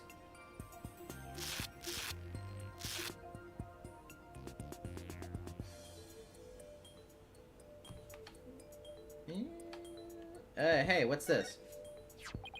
What's this? What's this glowing foot fungus? Looks like some kind of glowing moss. It could have come from wherever the doctor went last night. Must have gotten in with some of that mud. It might be worth looking into, if it'll help us pinpoint where the doctor hid the orb.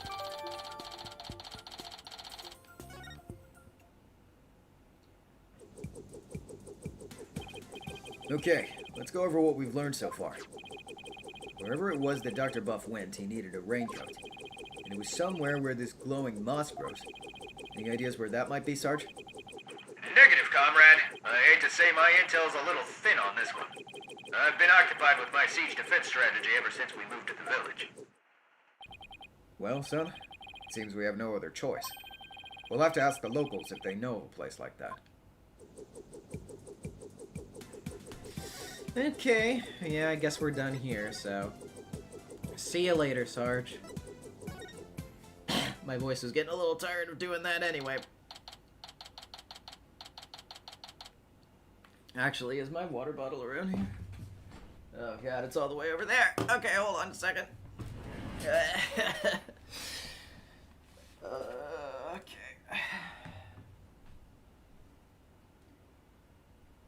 Okay, there we go. You know, I should probably make some kind of variant of my PNG, because I've made several other variants, but I should make a variant that's like turned around, like flipped turn ways. For when I'm away from the desk, I think would be funny.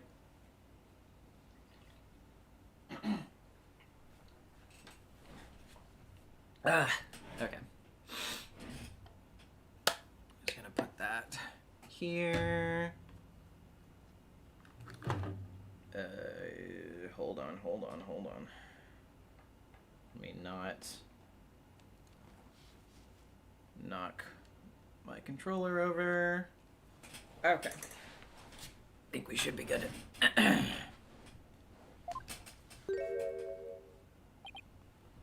Ugh. Feels like somebody's watching me. It's really creeping me out. No, it's just politicians' campaign posters. When did he put these up? Whatever. I've got more important things to be paying attention to. Yeah, just keep that filter on hand, I guess. What great weather! Really lifts the spirits. I know. After our little treasure hunt, what do you say we go hunting, son? Hunting? We used to do that a lot, didn't we? Just look at that mountain. I bet there are some feisty wild boars up there. I think I'll pass, but thanks. Oh, so hunting's a no-go. Well, I guess that wild boar stew will have to wait then. Apollo, something seems different from the last time we were here. You mean the posters? No, not those. What's he talking about? Guess I should take a look around myself. Okay. Well, there's that. I don't remember that. What do we have here? Looks like an unfinished picture. Like something a little kid might paint. You're right. But I can't quite tell what it's of. I think it's supposed to be nighttime. But what's that thing on the left? A monster or some kind of alien, perhaps? Everybody instantly saying Emma painted this. That's so mean. In any case, it's a pretty poor excuse for a drawing. Well, what'd you expect from a little kid? Oh no. Wait, really? Little kid? Oh, okay, no, it was Pearl. Okay. I thought they were really gonna do Emma. Huh? Oh, it's you, Pearl. Why? Mr. Apollo, is that you?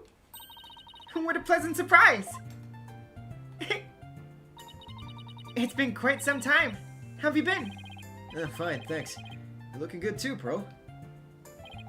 Aren't you going to introduce me, son? Of course. This is Pearl Fay. She's a spirit medium here in Karine Village. Pearl, this is Dirk, my, client. Hello, sir. Pleased to meet you. If there's anything I can do to help, please let me know.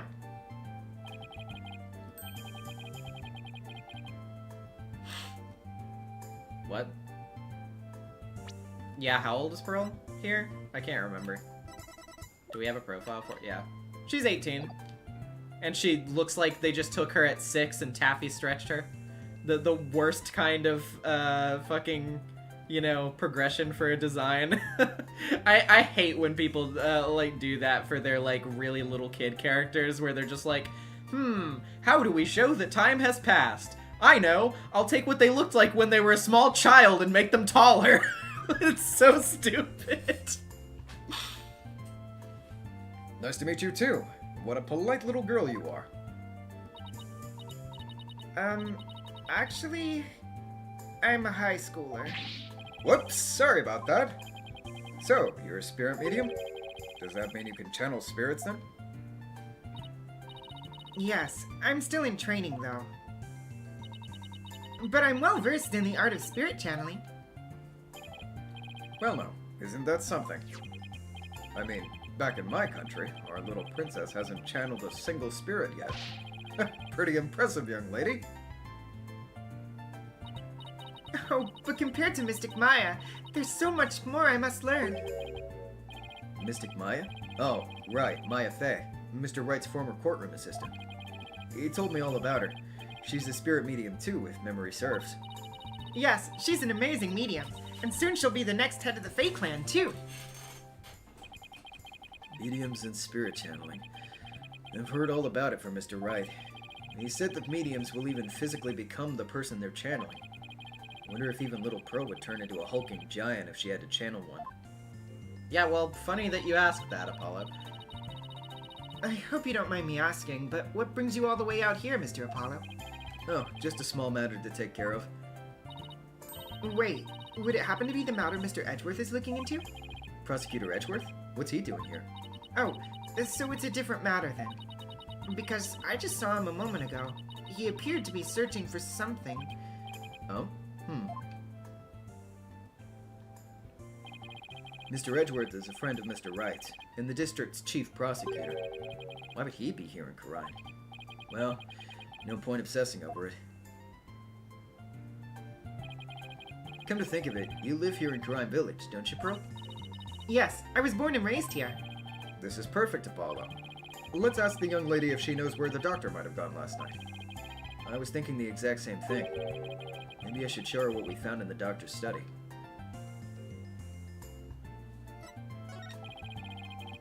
We've already searched here, but it never hurts to take another look at... Wait, I didn't mean to hit examine, I meant to hit talk.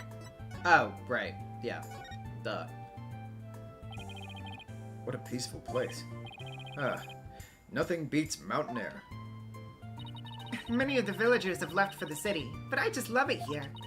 Blue skies, lush forests, star-filled skies at night, and fireflies in the summer. Plus, the big, beautiful blue ocean is just beyond that mountain. The ocean?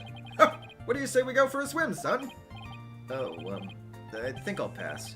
Besides, I can't swim. Pearl? Karine Village is like the home of spirit mediums, right? Yes, and I'm part of a long line of mediums. I've never seen a channeling before, but is it possible to channel the spirit of anyone who's passed away? No, not just anyone. You must know their face and true name. Really? You can channel a spirit just by knowing their face and name? That's an amazing ability. It is, but it can only be learned by those with a gift occurring in certain bloodlines, and years of intense training. At present, Mystic Maya and I are the only ones in our village who can channel spirits. Looks like spirit mediums are highly valued here, much like they are back in Karine. I heard that there used to be many more of us a long time ago, but now we're in very short supply. Most of the women nowadays don't want to stay. They want the thrill of the big city. Yeah, well, you guys aren't exactly close to any shopping malls or nightclubs out here. But what about you? Are you not interested in things like that? Who, me? Well, I wouldn't mind a new outfit or two. And, well, oh, never mind. It's okay, Pearl. You are at that age after all. Oh, we met this weirdo earlier named Politician. Do you know anything about him? Yes, he's been campaigning around here a lot lately. And the noise he's been making has become quite a problem. People are especially upset that he's campaigning at all hours of the night and day. Well, the local police should arrest him for disturbing the peace. Unfortunately, there's little they can do because the Attition family is so powerful. Well, isn't he the proverbial pampered provincial prince? He seems pretty intent on winning here in Karine. Is there some special reason why? I'm not sure, but I have an idea.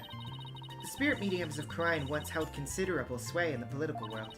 Judging by his slogan, maybe that's what he's after. Great. So he's just another politician seeking powerful connections. The ability to commune with the dead gives comfort to those anxious about the future. And Tiny Karine's preserved its independence by the Queen's power of spirit channeling. It must play a similar role in this village. Yes, even today many here revere those with spirit medium blood flowing in their veins. So basically, as politician's benefactor goes, so goes the whole village. Who is this benefactor? Who could hold this much sway over Karine village?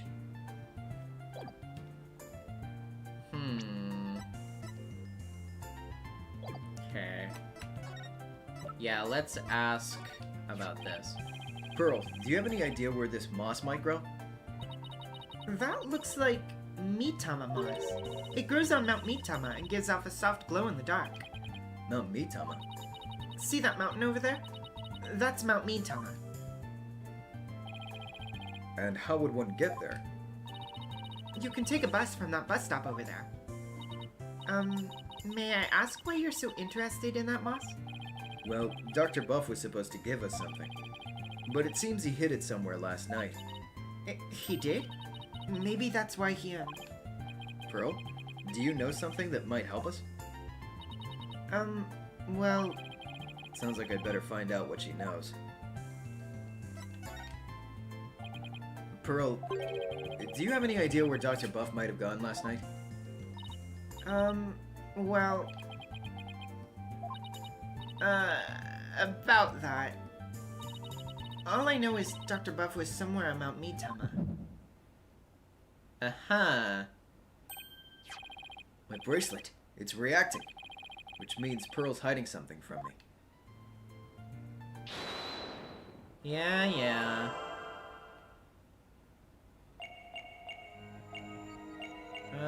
Let's see. Is it gonna be your hand?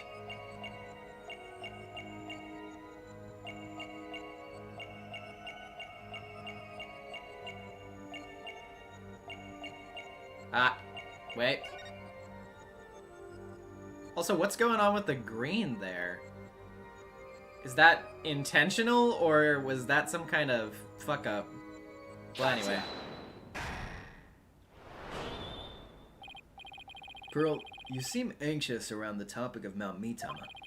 I could tell because you'd rub your thumb over a splotch of dried paint as you said it. Ah, it was intentional. Oh! Well... That nighttime painting is yours, isn't it? This is so embarrassing. As you saw, I'm not a very good artist. But that picture has nothing to do with Dr. Buff. I'm not so sure about that. In fact, I'm gonna guess that while you were out here painting last night, you actually saw the good doctor heading out to Mount Mitama from the bus stop. No! I didn't see anything like that, I swear! No, I'm positive you saw the doctor. After all, he's right here in your picture. Yeah. Take that! You think that's the doctor? I may not be a very good artist, but at least I know how to draw a person. Okay. If this isn't a person, then what is it? That's A rain spirit.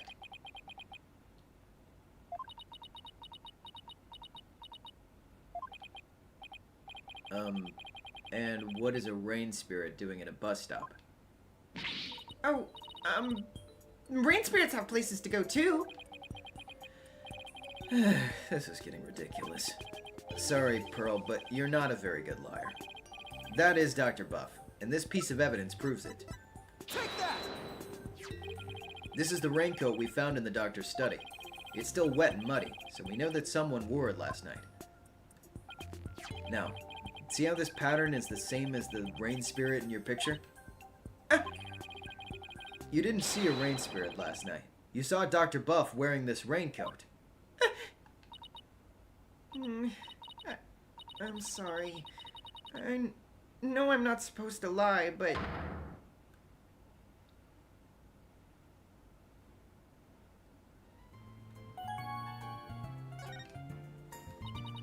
I'm sorry I didn't tell you before, Mr. Apollo. But I did see the doctor last night. It's alright, just... please, tell me everything you know. Of course. I was painting out here last night, when the doctor came up to the bus stop. He was wearing a raincoat even though it wasn't raining, and a helmet with a light on it. Sounds like he was well prepared for something. I know. That's why I asked him if he was going off exploring again. He looked startled, like he hadn't noticed me there. And then, he suddenly said, Please don't tell anyone you saw me here. Why would he want to silence you like that? Something must have happened to spook him, and he didn't want anyone to know where he was going to hide the orb.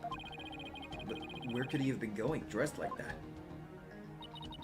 My best guess is a cave somewhere on Mount Mitama. I heard there's a cave there where mediums of the Korean tradition went to train long ago. Legend has it, there are some sort of mystical ruins in there. Mystical ruins? You mean like with like Knuckles the Echidna and... No, not that. Not the mystic ruins, Apollo. God, why are you like this? I'm sorry. It sounds like the exact sort of place an archaeologist might go. Well, we should get going now. But thanks for all your help, Pearl. You're welcome, Mr. Apollo. Please, take care. What do you say we go find that cave, son? I sense that the orb might finally be within our grasp. This treasure hunt's shaping up to be the real deal. Really gets the blood pumping, doesn't it? Well, what are we waiting for? Let's go!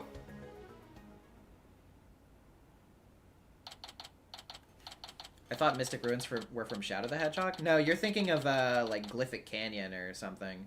Mystic Ruins is Sonic Adventure 1.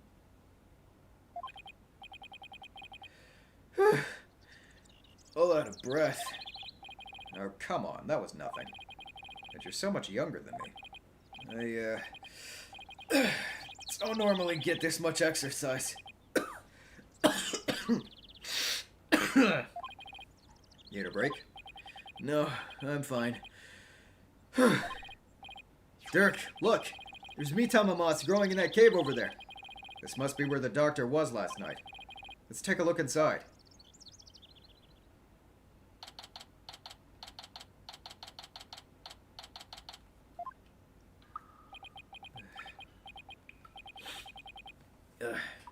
Oh, wait, actually, you know, this might also be a nice opportunity.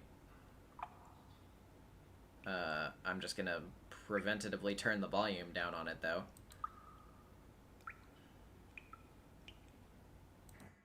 Okay, how does that sound? Just to check with you guys first.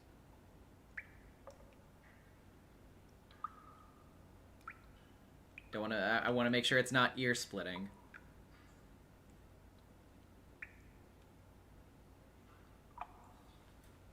Loud.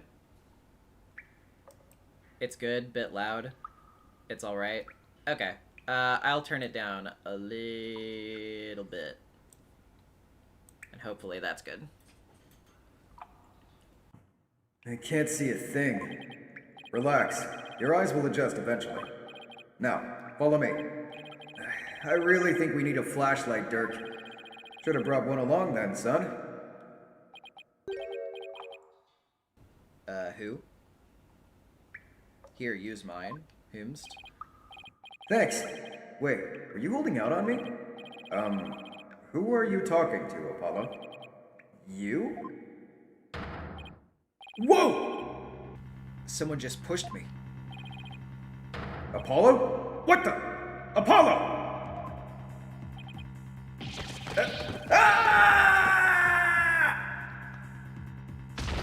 I wasn't gonna scream and the filter for that one. I figured I'd spare you. Ow! Are you alright, son? Yeah. Looks like someone got the drop on us. Quite literally. But who? I mean, we could have died from that fall. I don't know. But I don't think we'll be getting out the way we came in. Looks like we're in a pretty deep cave. Nothing to do but press on, son. How can you even see in here? Come on, let's go. Hey, wait! One false step and we're dead. What in the world should we do? Are they gonna like a bad ending to Case 5? I fall down the hole and die?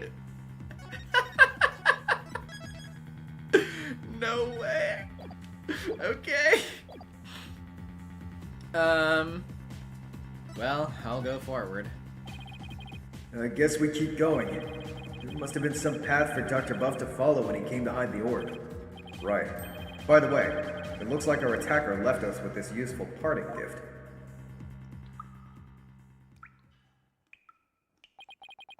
From lawyer to spelunker, why do I always get myself into these situations?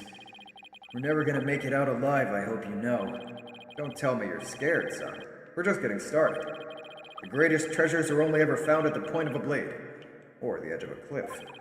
Yeah, sure. If I'd known I'd wind up at the bottom of some dark, damp cave, I would have never taken your request, Dirk. Save your breath, Apollo. Just keep putting one foot ahead of the other. There'd really better be a way out of here. We'll find one before you know it. You'll see.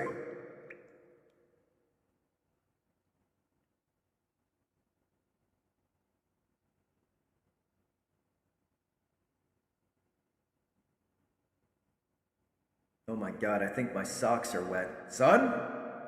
Now's not the time.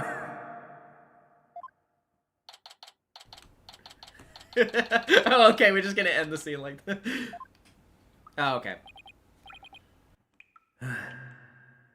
Been walking for over an hour. It's like a maze in here. I'd get back to where we started if I wanted to. Yeah. This cave goes deeper than I thought. Wait. Don't tell me there really is no way out. Where there's a will, there's a way. Ever the optimist, aren't you? Maybe we should cut our losses while we still can.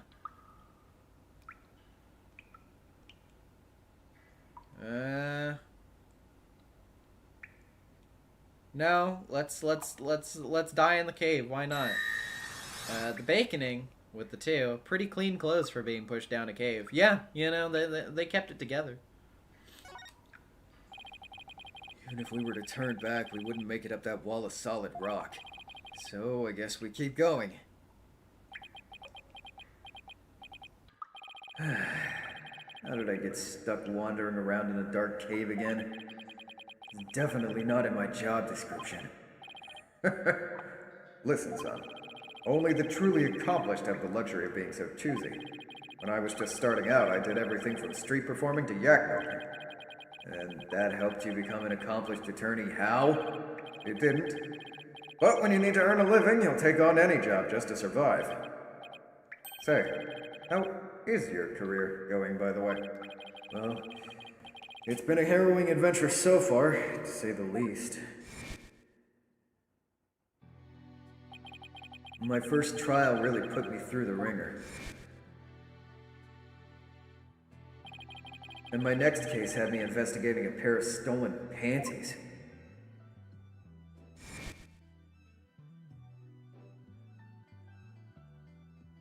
I got a boyfriend. You what? I mean, that's great, but, I didn't think. Well, you learn something every day. As I was saying, Just when I was hitting my stride, this one prosecutor branded me as Hair Forehead. Oh, and there's this other ridiculous prosecutor who wields a samurai sword. Sounds like you've, seen quite a bit. You're telling me. Listen, listen, Apollo. I'm sorry I didn't contact you for so long. It's fine, Dirk. What happened, happened. Hmm? Careful. The ground doesn't feel as solid here. What? Yikes! The cave floor is collapsing!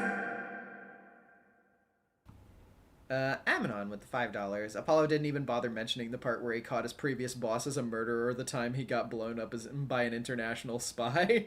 Yeah, I mean, you know, there's a lot going on. Not again! Ah!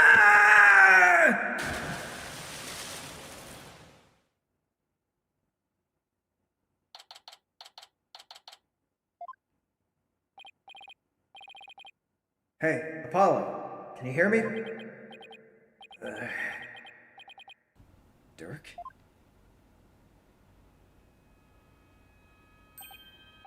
Huh? Where are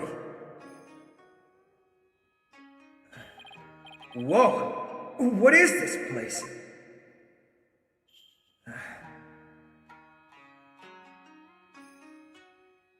Damn, this is really pretty, though.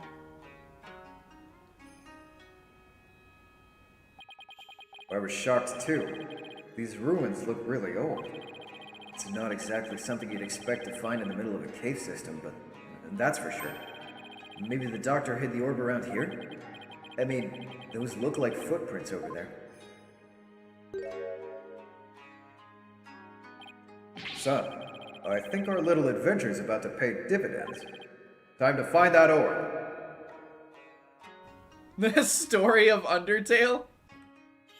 Howdy! My name's Flowey, Flowey the Flower. I have here an orb for you. Just come a little closer and I'll give it to you.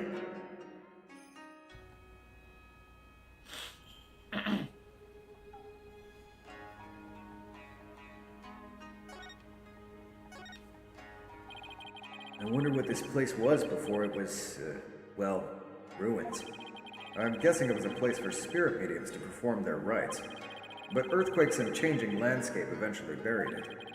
If you're right, that would mean it hasn't been used in ages.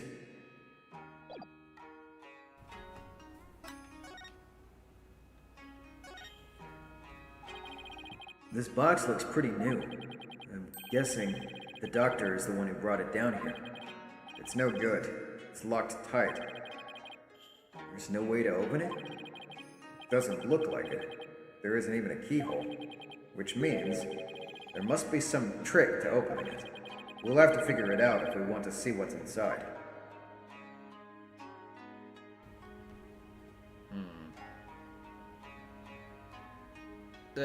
Kirby, I understand your point, but I'm not gonna switch to a whole, make a whole different filter just for the slight difference. Sorry.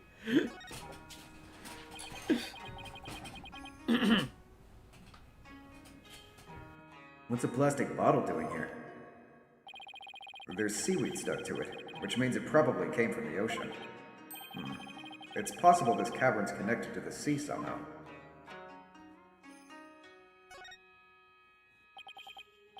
Driftwood? How'd that get in here?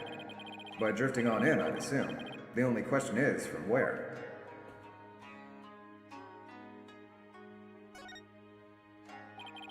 It's a big stone altar. A false move and some god might come down and smite us. Oh, come on. It's not all doom and gloom. I dare you to look at our surroundings and say that again, Dirk. You got me there, son. Dear gods, please smite me now.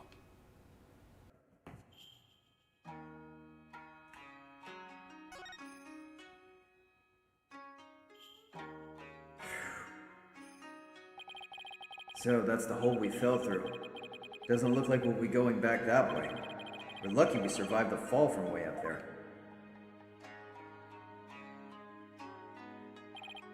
Indeed. If that hole hadn't been above the lake, we'd be history. You passed out the moment you hit the water. Yeah, well, water's not really my thing. This cavern's solid rock all around. Looks like we either go back through that hole, or find some other way out. Why am I always between a rock and a hard place?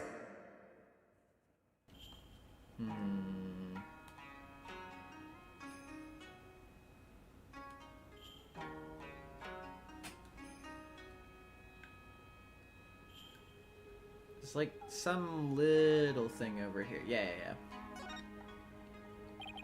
This lake looks really deep. I can't even see the bottom. A bottomless lake in the depths of a mountain cave system. My blood runs cold at the thought of falling in there. The water. It's salty. This lake may very well lead to the ocean. Didn't Pearl mention something about the ocean? Like how it's on the other side of the mountain? Can't imagine she meant it literally.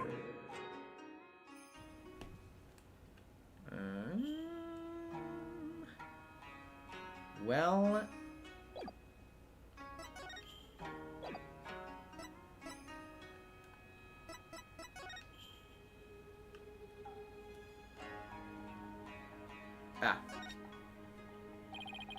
These have got to be the doctor's footprints.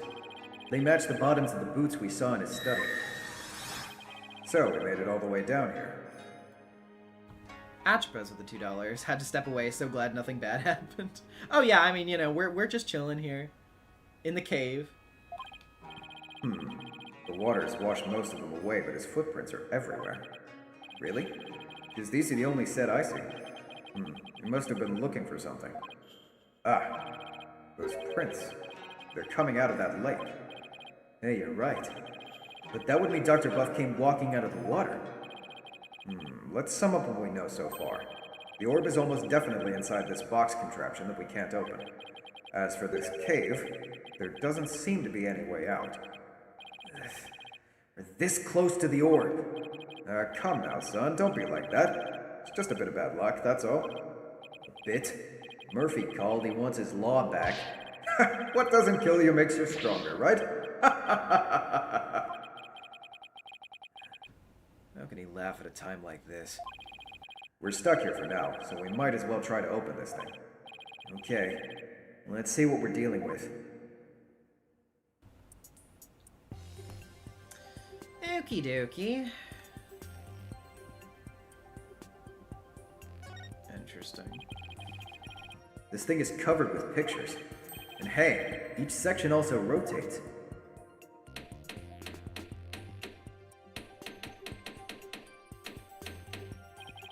Take a look at this, son. See the picture of a dragon battling a tiger? And this green and purple one is of a Koreanese butterfly and a meat tama. I wonder if they're clues for figuring out how to open this box.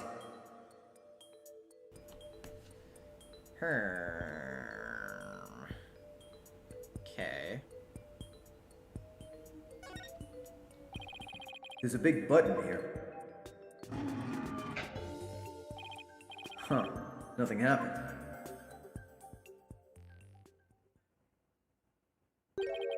It appears this box uses a picture-based combination lock.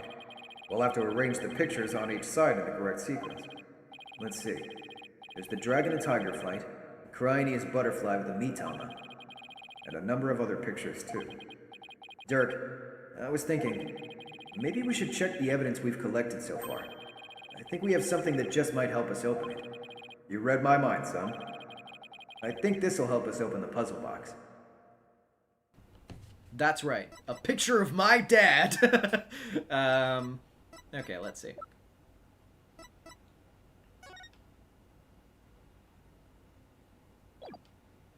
Take that! Is it this? No. I don't see how that would help us. Really? Guess that wasn't it. There's a dragon and tiger fighting and a Koreanese butterfly with a mitama. We've got to have something related to those things, don't we? I think my badge will help us open the puzzle box. Focus, son. Sorry. I'm just proud of it, you know. I know.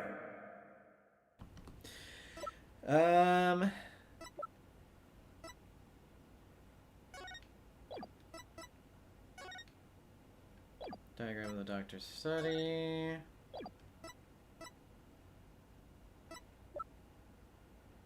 Well...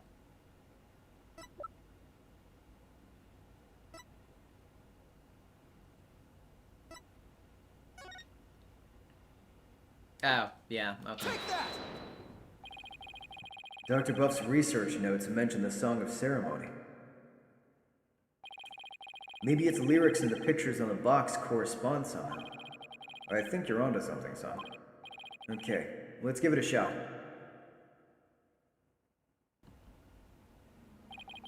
Each dial has 6 pictures, and there are 4 dials in all. The box should open once the pictures are arranged in the right order. Funky puzzle box. Here comes justice! Okay, so let's see. Research notes, when dragon and tiger battle, the founder offers divine protection. So, I think we do the dragon and tiger battle first. The butterfly embraces the Mitama, the favor of the orb is bestowed. Wait, what did that say? Butterfly embraces the Mitama. Okay. Yeah. Offer thy prayers as fervent as fire, only then shall the Holy Mother return. Okay. Descending upon us in all her glory, the founder bestows the greatest power known. And I would assume that.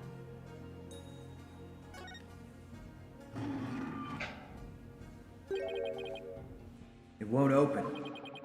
Maybe the pictures aren't in the right order. The case should open if the pictures are arranged properly, but... I know. I should carefully consider which part of the song corresponds to which picture. Also, I guess I can zoom in and out with the right stick to help me see the pictures a little bit better. Son, what are you talking about? I don't know. I just get these glyphs in my head sometimes that look like buttons. That seems like a problem that you might need to figure out. Not that I need to or anything, thanks to the amazing lighting in this cave. Okay.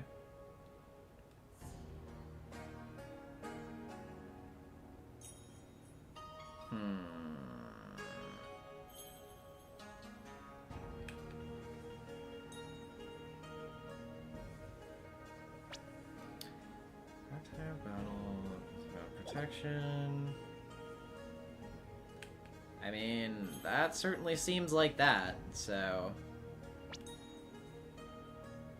Play embraces the Mitama, the favor of the orb is bestowed. I mean, that's the Mitama and the butterfly, so... I don't think there's anything wrong with that. Offer thy prayers as fervent as fire, only then shall the Holy Mother return.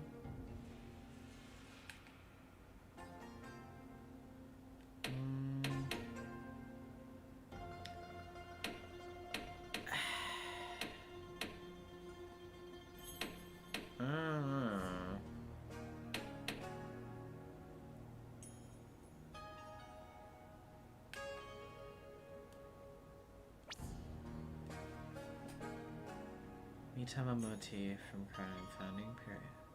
Oh, wait.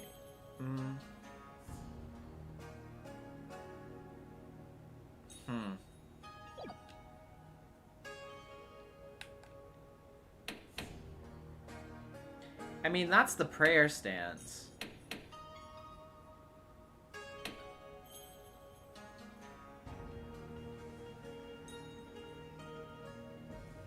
But it's strange because the notes say when dragon and tiger battle. So I would think that you would want that picture on the top. But then again, I guess there's another prayer one, Sans Tiger. Oh yeah, I mean, I guess that's true.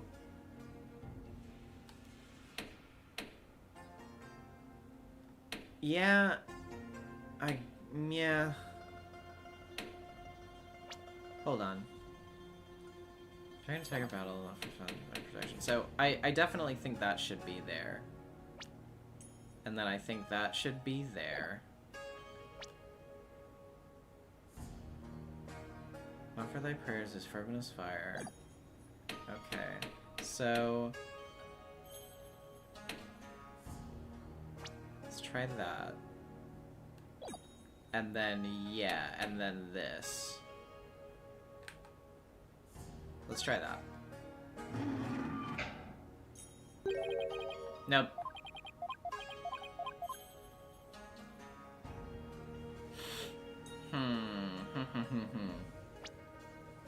It does strike me, by the way, that you can have these sort of in-between states.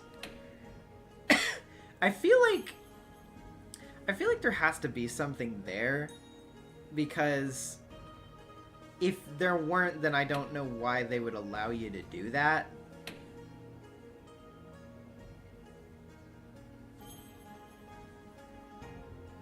Like, otherwise, I just don't think that that would even be a thing. Like, it would just fully rotate. You know what I mean?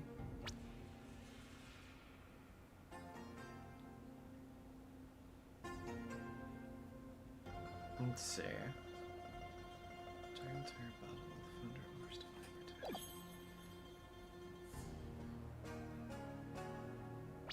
Okay. Flame versus the Mito, the favor of the orb was bestowed. Again, I don't think there's any problem with that necessarily. Offer thy prayers as fervent as fire. I wonder if it should be like that, maybe? I don't know. Yo, let's go! It opened! So this is the Founder's Orb. We did it, son! The orb is finally ours!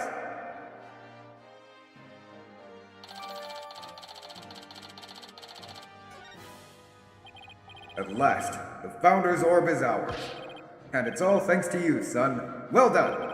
Then again, I'd expect nothing less from my boy. Oh, it's no big deal. Don't sell yourself short, even if you are short. What? Nothing. You may think it's nothing, but your insights and reasoning led us here, and I'd say that's truly impressive. I don't know about that. All those battles you fought in the courtroom have shaped you into the man you are today, and I couldn't be prouder. Will you cut it out already? Before it turned into a sun-ripened tomato. With this orb, I can finally deliver a fatal blow to the Grand Regime. So, how exactly do you plan on using it?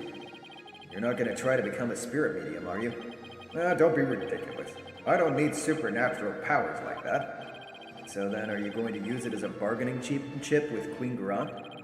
Like demanding she abolishes the Defense Culpability Act? Well, the thought had crossed my mind, but the main thing is returning this to the Kingdom of Khura'in. After all, as a sacred relic of Khura'inism, that is where it belongs. Really? That's all you wanted to do? Mm-hmm. Because my true objective has always been to find out who asked Dr. Buff to study it and why. I'm not sure I follow. The official story is that the orb was stolen from the temple treasure room. Yeah, I heard about that on the news. They also said your group was behind the theft. That's not good. We're probably on an international most wanted list now. Let me ask you something, Apollo. Who do you think really stole the orb? I really haven't a clue. Well, I think it was one of the royals. Really? Someone from the royal family? Yeah, and I've got a pretty good idea which one it was. He knows who it is? You care to share your hunch? All I'll say at this point is this. Security is pretty tight. The royals have unfettered access to the treasure room. Plus, they seem to be turning a blind eye to the orb's loss. But why would a member of the royal family do that? That I haven't figured out yet. But whatever the reason, it can't be good. I mean, a Khura'inese royal stealing a national treasure of such religious significance? And then pinning the crime on us, the Defiant Dragons? Sounds like a conspiracy or something. I agree. And if the truth were to come to light, it'd be a scandal of epic proportions. To allow a foreign national to study a treasure so sacred that it's off limits to the public. It would be seen as an utter sacrilege to those who truly revere the Holy Mother. So if this were to go public, support for the Grand regime would weaken. But that's not all. This is just a hunch. But I believe there's something even bigger here. Something that would explain why the orb was being studied in the first place. Something that would shake the kingdom of Khura'in to its very core. Now I'm going to find out what. He's probably right. His intuition is usually spot on. Dirk, why are you so bent on revolution anyway? Is it to reform the legal system of Khura'in? There's that. But I'm also doing this for my children. I want to save Nayuta. What do you mean? This is for your ears only. It's the other reason why this revolution needs to succeed. Nayuta, I never thought that our reunion would take place in a courtroom. Oh, so you've run into each other already? Yeah, but it was like he was a different person. He used to be a kind, cheerful kid, always smiling and stuff. But now... He tried to convict Trucy for a crime she didn't even commit. Plus, he kept telling me I had a putrid mind to let it go and move on. Has it really gotten that bad? It must be Garon's influence. He wasn't like that when he first stepped into the courtroom. Back then, he still had a keen sense of justice. I vow to bring the Garan regime down and reform the legal system. That's what he swore to do. But that was also 5 years ago. He'd been the shining star of the Defiant Dragons, and our greatest hope. Wait, Nayuta was a dragon? He was. But these days he's more like Garon's lapdog. Talk about a complete about-face. Why would he do that? Something must have happened to him. Something that sparked a radical change. Something that made him a worse character to read. What? Oh, sorry. Got a little stuck in my head there. Still, I don't think he truly believes in the new path he's taken. It's not conviction that fills his heart. It's resignation and despair. I see. The only thing I know for sure is Nayuta is suffering. He's suffering in silence. Nayuta is suffering? Yes. He knows the rightful state of Khura'in's legal system. But something forces him to bend to Garon's will, and it's tearing him apart. But it's been 5 years. Do you really think he even still wants to reform the legal system? As long as he carries what I've taught him in his heart, I do. A dragon never yields. That's what you always told us. That I did. It's a belief I've held since back when I was a lawyer. The dragon stands at the pinnacle of the natural world. Nothing and no one can bend its will.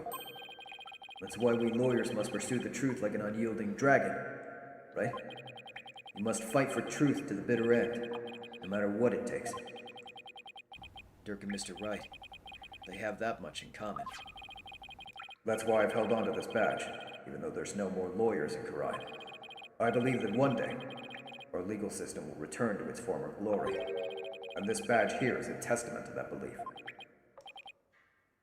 I wonder if Nayuta still believes in what you taught us. He does. That much I'm sure of. A dragon never yields. Yo, the voice line! I know that belief is etched deep into his heart. I'd bet my life on it. After all, he is my flesh and blood.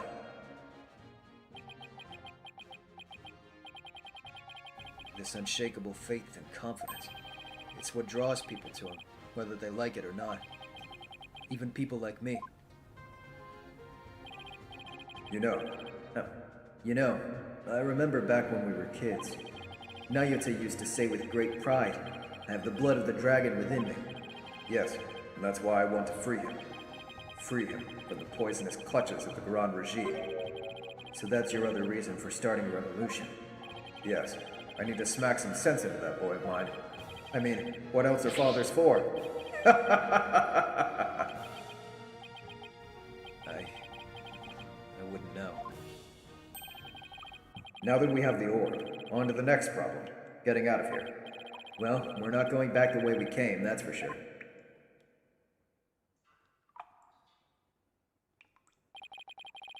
That hole we fell through is way too high to climb back up to.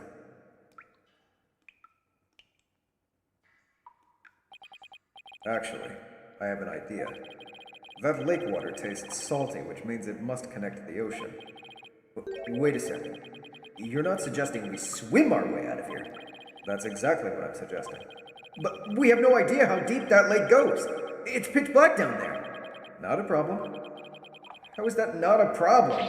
I mean, how do you even know if there's really a passage to the ocean? Well, one of us has to try, and I'm the better swimmer. Time's a wasting. I'll be back before you know it, son. Dirk! He's gone. I sure hope he knows what he's doing.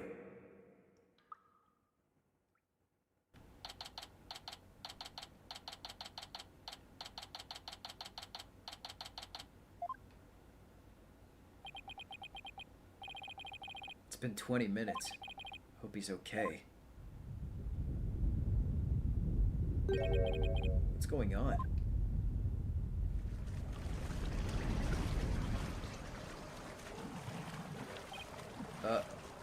Uh-oh. The water! It's rising! And fast!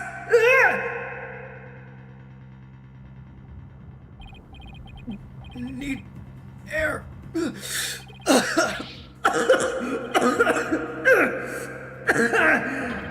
I don't know how to swim!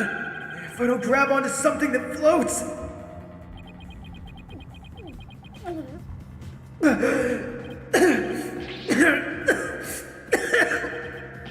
This is bad! I better think of something, quick! I've got it! As long as I hold on to this, I should be able to stay afloat.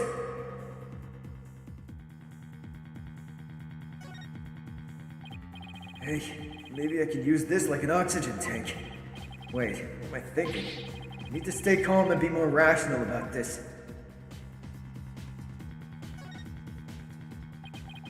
This is not good. The water's almost up to the top of the altar. It won't be long before it reaches the roof of the cave.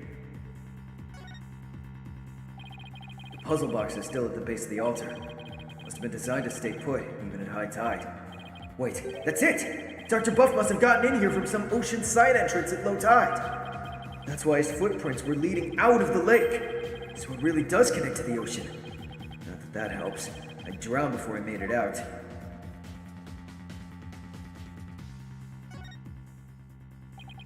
It's no use. The hole's still too high up. I'll have to find another way.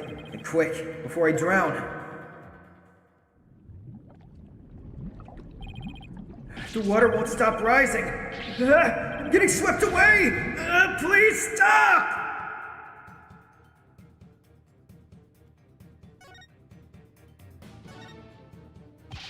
The water's just high enough for me to reach the hole. I'm saved! All I have to do is go back the way we came. The water might even lift me all the way back up over that wall of rock. Here goes.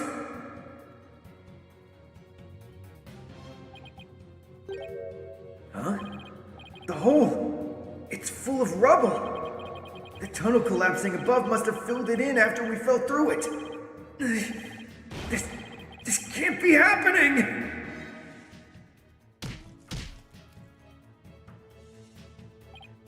No! I can't give up now. I refuse to die here!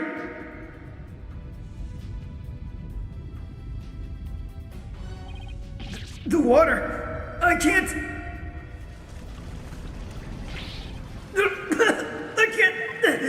I can't breathe.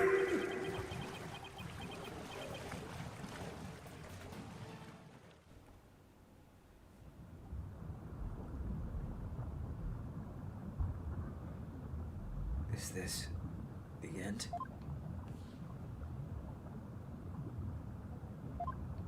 Dirk.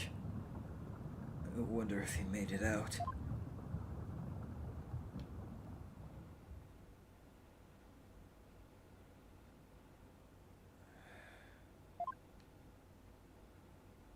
So this is what it feels like to drown.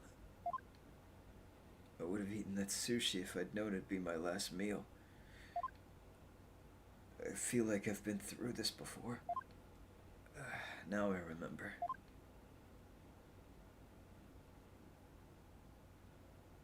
It was back when all three of us were living in that shack in the mountains. Nayuta and I were playing by the riverside when we got swept up in the rapids.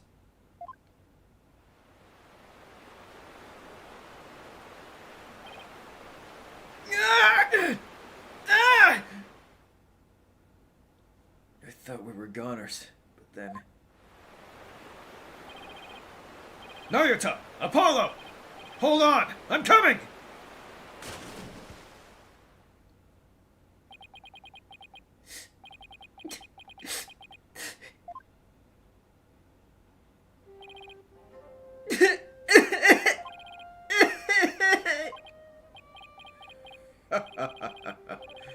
That was a close one. Thought I'd lost you too. I'm sorry, Dirk! Alright, that's enough now.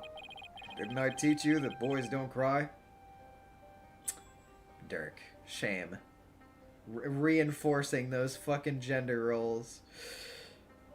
Rare Dirk L. Thank you, Father.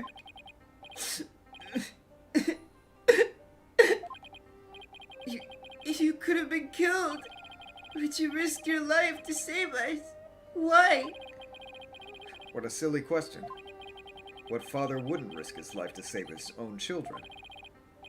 Nayuta, Apollo, don't you ever hesitate to call when you need me. Understand? Hey, Dirk. This isn't forever, right? You'll bring me back from America someday, right? Of course. I'll come pick you up as soon as things settle down here. Promise. Okay, you promised.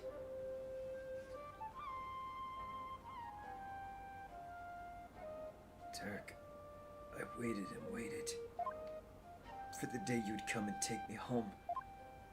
But you never came. That's why I tried to forget about you and my life back in Karine.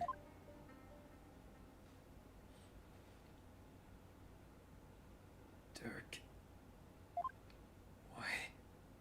Why didn't you?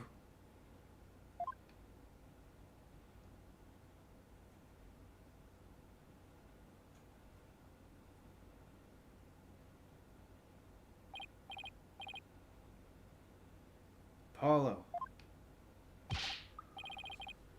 Apollo, can you hear me?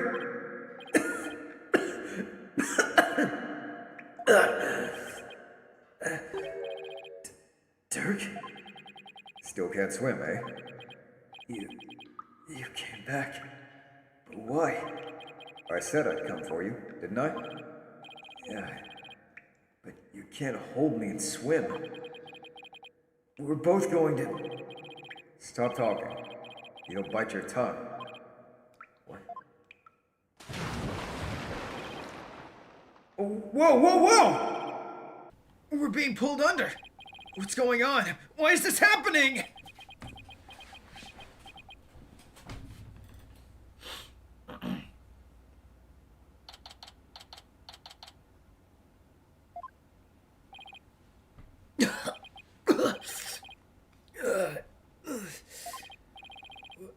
Where? Ah, you finally came to, son. Get your fill of seawater? Good thing your name's not Neptune, huh? Dirk. You're telling me? Check it out. Snot's coming out of his nose. What a miraculous escape! Not even some of the escape artist greats could pull that off. Jesus, guys. What on earth happened? Sorry it took me so long, son. I made it to the ocean, but I figured you still couldn't swim. So I found a local fisherman and had him take us out near the undersea cavern. He tied a rope to me and I came and grabbed you. Then he yanked me back. Oh, so that's what pulled us under with such force. Don't forget about me. I assisted in your escape act too, Polly. I've helped compatriots escape from all sorts of places. Mountain jails, island prisons. But an undersea cavern? Now that was a first. Dirk, he risked his life for me. Dirk, I'm only alive because of you. Thank you. Oh, you're welcome. I just did what any father would do for his son. You saved my life yet again.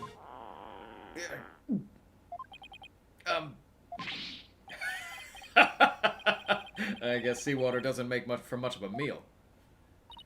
It's because Polly didn't have any sushi. Oh, yeah. I haven't eaten anything since this morning.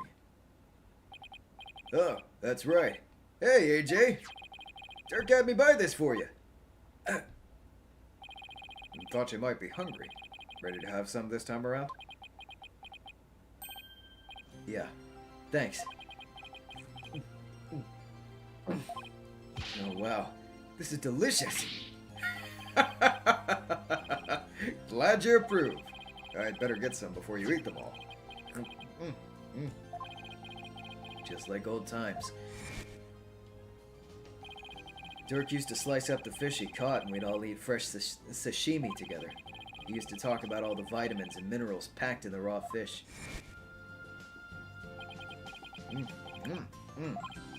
Hey, by the way, let me see that orb, AJ. Here you go. Whoa! So that's what it looks like! You found the legendary treasure. Nice work, Polly. Thanks. Guess you could say mission accomplished. With the orb, our revolution can take a big step forward. Let's celebrate the eve of our revolution. We'll get all dressed up and feast till dawn. Yeah! Now you're talking! Time to party! After all that, I just want to go to bed. Sure wish Naruto was here. Maybe one day we'll enjoy times like these together again. The revolution. If it can bring back those happy days, you can sign me up for... Sorry to interrupt your little party, but I'm here for my crisp... Oh, is it you? Yep. Right, left, halt!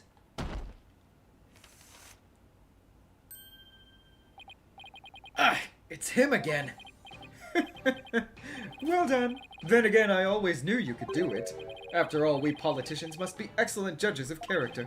Still, I'm impressed you both made it out of there alive. Wait a second. You're the one who shoved us into that pit? It sounds so bad when you say it like that.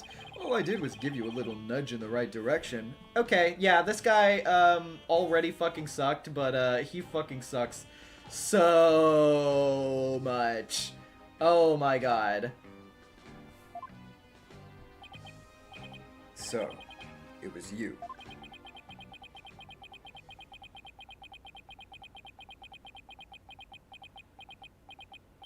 Oh boy.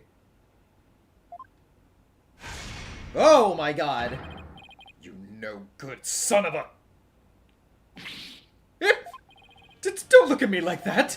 The crystal of Ami Faye is mine. Now hand it over. Over my dead body! Detective, help! Yeah, I know. Emma, what's going on here? He filed a police report. He claims you're trying to steal his family heirloom. That's him! The one with the long hair! Arrest him this instant! He's the thief that made off with the Attition family's most precious heirloom! Well, I suppose I should ask you to come in for questioning. Down at the police station. I think I'll pass. After all, Mr. Attition seems bent on having me arrested on theft charges. This is not good. If Dirk gets arrested, he'll be sent back to Karine to face execution. sorry, but now that I know you have the crystal, or orb as you call it, I must insist. Will you please come with me, sir? Hold it! Emma, I'm afraid I can't let you take Dirk in. You received the orb from Dr. Buff in a perfectly legal transaction. Is that so? Can you prove it? Of course. This should sufficiently prove that the orb now belongs to Dirk. Take that! Take a look at this agreement. What do we have here? Let's see. I agree to hand over the Founder's Orb to the Defiant Dragons if I will come to no harm. Appears to be a perfectly legal agreement. Not so fast! That's not the Founder's Orb! It's the Crystal of NezumiVA, which means their agreement is null and void! This is going nowhere fast. You could say that again. Then we'll just have to go to trial. Who? Right, Apollo? I have a Oh, okay, never mind. Mr. Wright? Daddy! What's with you two? You look like you just saw a ghost. Oh yeah. Emma mentioned she had seen him around. What are you doing in Karine Village, Mr. Wright? Mr. Attition has retained me as his lawyer. Wait, you're his lawyer? Phoenix? Mr. Wright, why are you serving as Mr. Attition's lawyer? Because he hired me. He needed my help in getting a family heirloom back from Dr. Buff. And it seems he correctly foresaw that something like this might happen. It's because those shifty insurgents were harassing poor Dr. Buff. So I knew I might need a lawyer if things went south.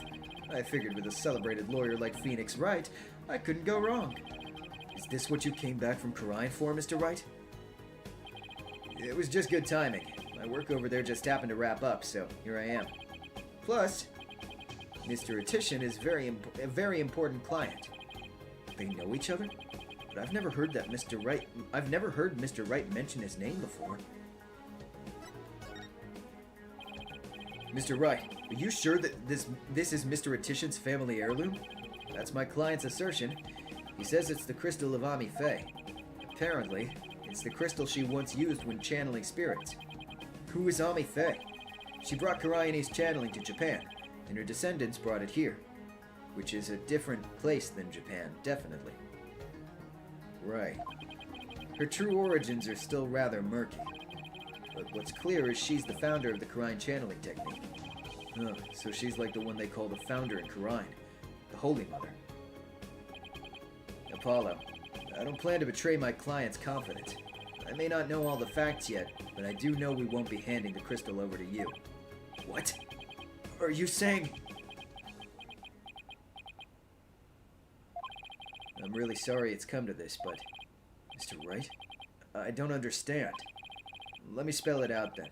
If you continue to claim that the crystal belongs to your client, then I'll be seeing you in court. What?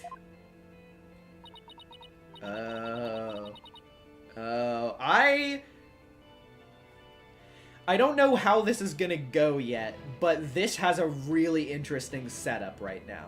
I really like this conceptually right now. Like, the sort of murky Phoenix kind of returning, very good, but also it's a great wraparound to Ace Attorney 4. It's like, if you, like, this is like the first hint I've literally gotten of anything that brings me back to the mindset I had in fucking Apollo Justice since that fucking game. Because we literally have, like, Phoenix kind of, like, resuming his sort of morally gray stance and, like, being this obstacle for Apollo again, which is kind of fucking awesome. I hope that they do something cool with it. Don't tell me. Literally do not tell me shit. Please. But, like, oh, that's so interesting. What's gotten into you, Daddy? Nothing. This is strictly business. Two lawyers from the same firm facing off. What are the odds? Lucky for me, I believe I have the right man for the job. Whatever are you going to do? Remember, he is your boss. How did it come to this? Mr. Wright, please! Don't do this! Apollo, there's no point in arguing about it in here. But it's now clear we're headed to court. That's where we'll find out who the crystal really belongs to. I don't believe it. Am I really going to face Mr. Right in court? Daddy, Apollo, no! We can't have our agency's talent competing against each other. It's too late, Trucy. The die's been cast. We each have to fight for our client's best interests. But... So, what's it gonna be, Apollo? We gonna have to take this to trial? I have to battle Mr. Right in court? The legendary Phoenix Wright?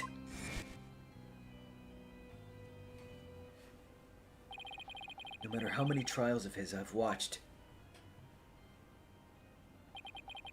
no matter how dire the situation, he's always pulled out a win in the end. Can I do it? Can I really take on the man whose footsteps I've been following in? I owe it to Dirk to at least try.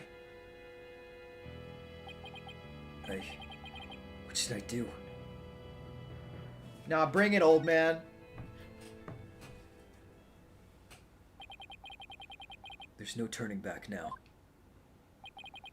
If it's a trial you want, Mr. Wright, I'm more than happy to oblige. I'm ready to fight for my client, even if it means facing off against you!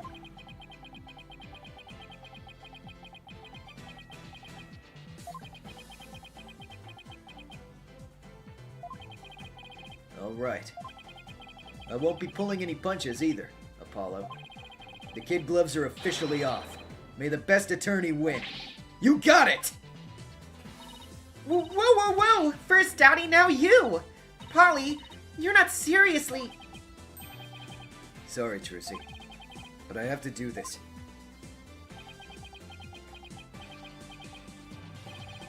Apollo. Alright then. I'd better go prepare for tomorrow. See you in court. Daddy, no, wait! A fine mess I've gotten you into, son. I mean, of all the lawyers we could have faced, it had to be him. He's practically a celebrity in Karine now. They're calling him the Fighting Phoenix. I'll be fine. After all, I've come a long way too. Who knows? Could even end up winning. There's always a chance. Right? You know, this may be a blessing in disguise. If the trial proves what we've found is indeed to be the Founder's Orb, then whoever asked Dr. Buff to study it may be revealed too. This is our chance to finally pull them out of the shadows. The first step of your revolution, huh? Yes. The revolution to restore Karine to its former glory and save Nayuta's soul. Dirk, I swear to fight as hard as I can in court to make that a reality. We're gonna win this one. You'll see. I know you can do it, son. It doesn't matter that I'll be going up against Mr. Right. I have to win this for Dirk. For Nayuta. His salvation, along with all of Karine, depends on it. Yeah, I'm gonna be real, I don't care about that part as much, but I do care about the rest.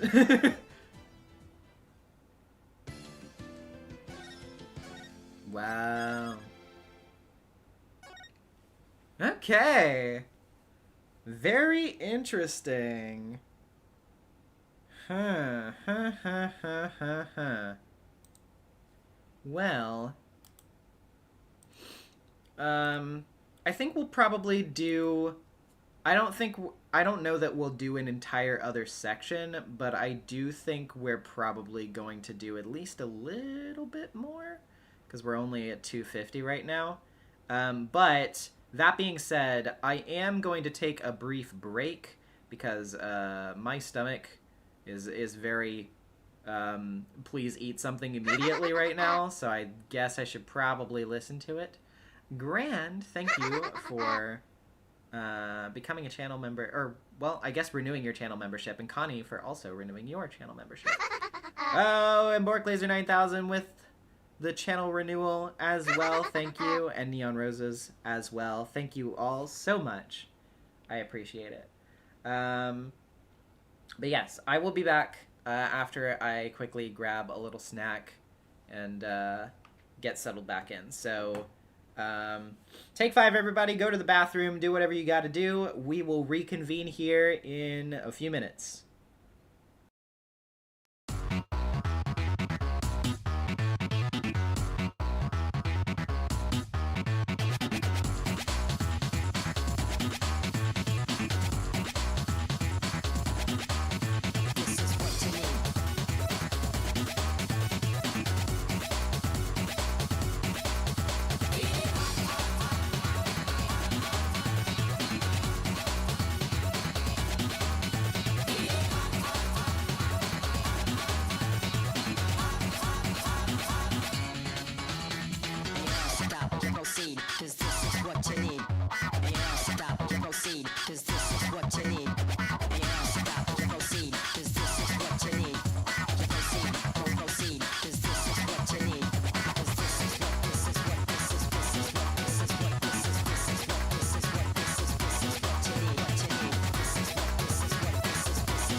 You proceed.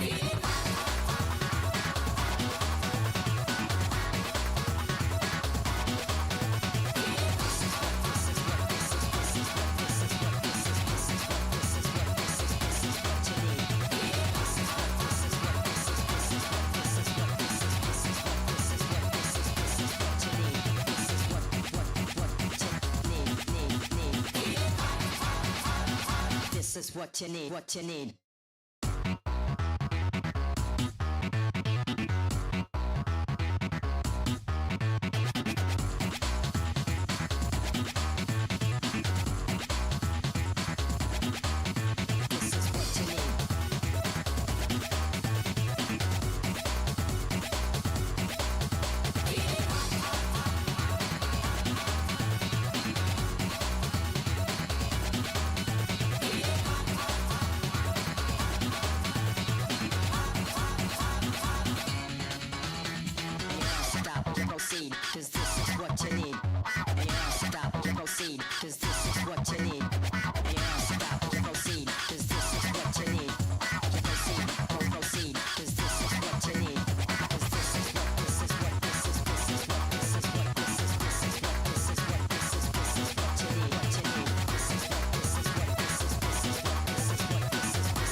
you proceed.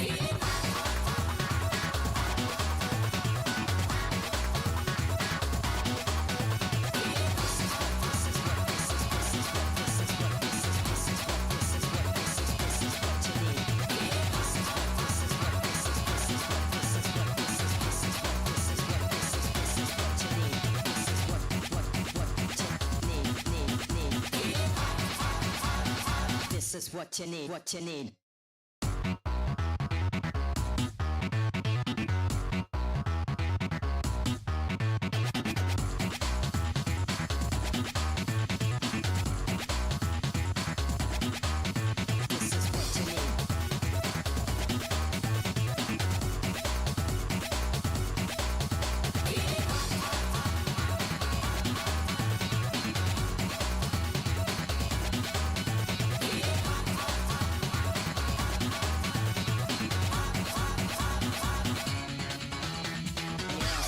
Proceed, cause this is what you need.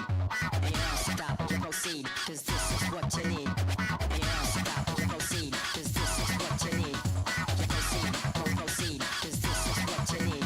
Cause this is what, this is what, this is, this is what, this is what, this is, this is what, this is what, this is, this is what you need, what you need. This is what, this is what, this is, this is what, this is what, this is, this is what, this is what, this is what, this is.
You proceed.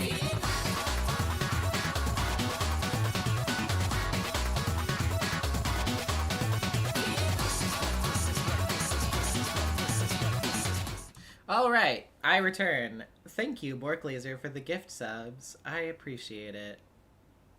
Or memberships, sorry. Got my Twitch terminology confused there for a moment. Alright. Anywho. I've eaten a package of Teddy Grahams now, so I think I'm good.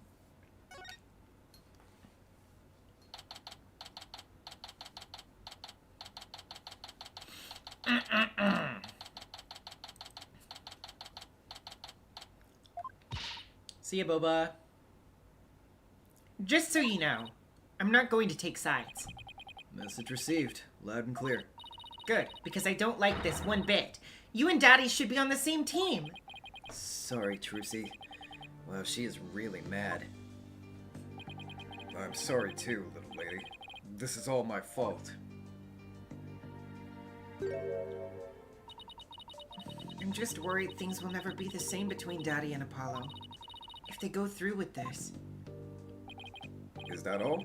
Well, I wouldn't worry about that. That's the way it is with us men. We may fight, but we don't burn bridges. In fact, one could say that maybe too often we don't. Really? Sure. One minute we're trading blows, and the next, we're having drinks together. We're simple creatures at heart. I sure hope you're right. Sorry I'm late, Apollo. Athena, there you are. What happened with you and Mr. Wright yesterday? Oh, about that. I ended up going to the wrong airport. I was waiting there thinking his flight was really late, and before I knew it, I dozed off. By the time I woke up, it was already dark. I figured something like that had happened. Being late and dozing off are the two things you do best. Gah! Guilty as charged. So then, I take it you have no idea what today's case is about? Not a clue. Sorry. What is today's case about, if I might ask? Another locked room mystery? A suspect with a flimsy alibi? Ooh, a dying message? Sorry, strike 3, you're out. It's a civil case. A civil case? You act like I'm speaking Swahili here. It's just the Right Anything Agency specializes in criminal law, or so I thought. In civil cases, there are no prosecutors, right? Instead, both parties retain an attorney. Right. And the other attorney is someone you know very well. Really? Who? The bailiff. The bailiff. The trial will begin shortly. Please proceed to the courtroom at once. Okay, let's do this. Apollo, wait. Who's the other attorney? And where's Mr. Wright? No time to explain. Let's go. Okay. Right behind you.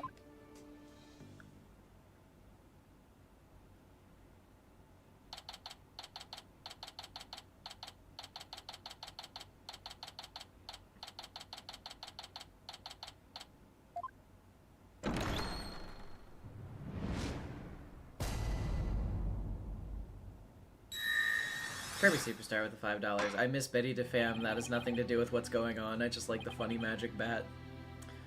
Fair enough. Court is now in session.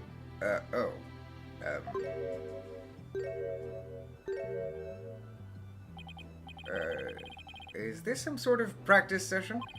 A mock trial, perhaps? No. No, it's not, Your Honor. It's the real deal, Your Honor. So, then you two have had a falling out. I won't have you using my courtroom for that, you know. It's nothing like that, Your Honor. Exactly. Just so happens that we have different clients in this case. I see. Well, here's to hoping this has no adverse effect on your working relationship.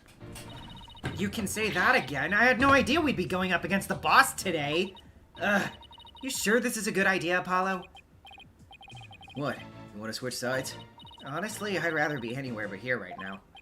Well, at least she is here. Really gonna need her help. Mr. Justice. Yes? Don't expect me to pull any punches just because you're the opposing lawyer. As I said, the kid gloves are off. Come what may, they'll stay off. Same here, Mr. Wright. If it's a fight you want, it's a fight you'll get.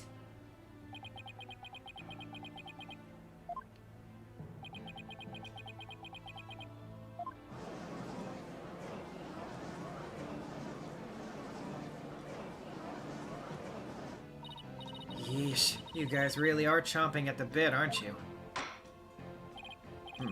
I don't mind a good fight between co-workers. Just keep this civil case civil.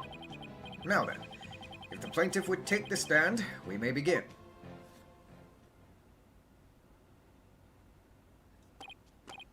Right, left, halt!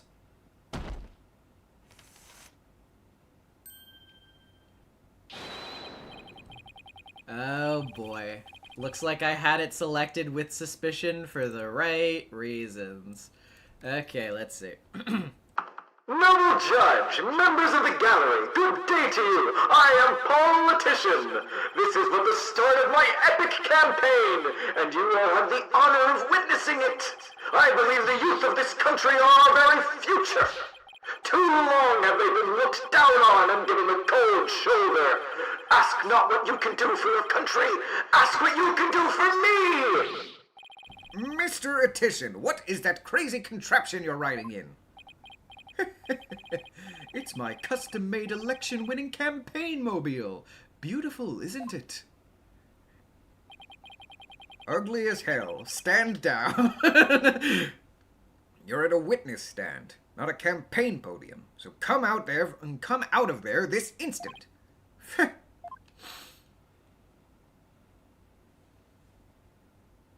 Oh my god, the fucking name plaque? All right, now with the plaintiff's attorney, Mr. Wright, please explain the complaint filed against the defendant. Mr. Attition's complaint against the defendant is simple.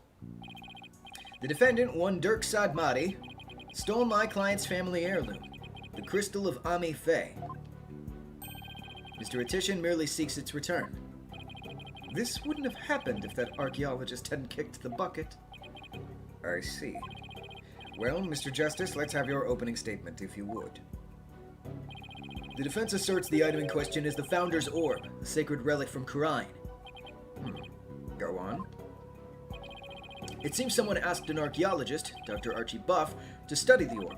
Dr. Buff determined that it was a Khura'inese national treasure known as the Founder's Orb. The very orb that was stolen from a treasure room in Khura'in several weeks ago. Why, yes, I saw a news report about that. The theft of a Khura'inese national treasure caused quite an uproar in the kingdom.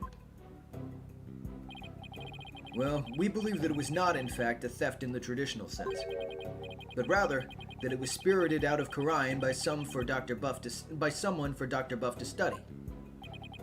You don't say. And?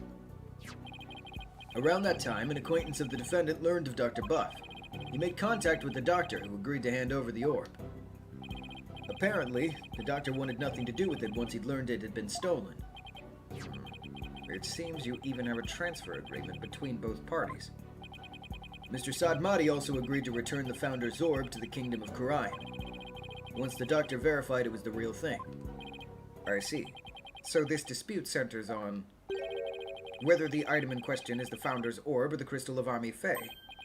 That, in turn, will determine the object's rightful owner. I'd better bring my A game. Going up against Mr. Right won't be a walk in the park. Come to think of it, the name Dirk Sadmati sounds awfully familiar. But I can't recall where I've heard it. Oh, it's probably your imagination, Your Honor. He's just a tourist, after all. My imagination, you say? Are you sure about this, Apollo? He is a wanted criminal in Khura'in, isn't he? In Khura'in, yes. Here he's just a tourist. Very well. Let's begin the proceedings. Bailiff, would you bring in the first witness? I love how, like, so much of this case's plot is contingent on the fact that every time somebody's like, hey, aren't you that guy I saw on TV last night? Apollo just busts in and is like, no! I think you're hallucinating. And they're like, maybe I am.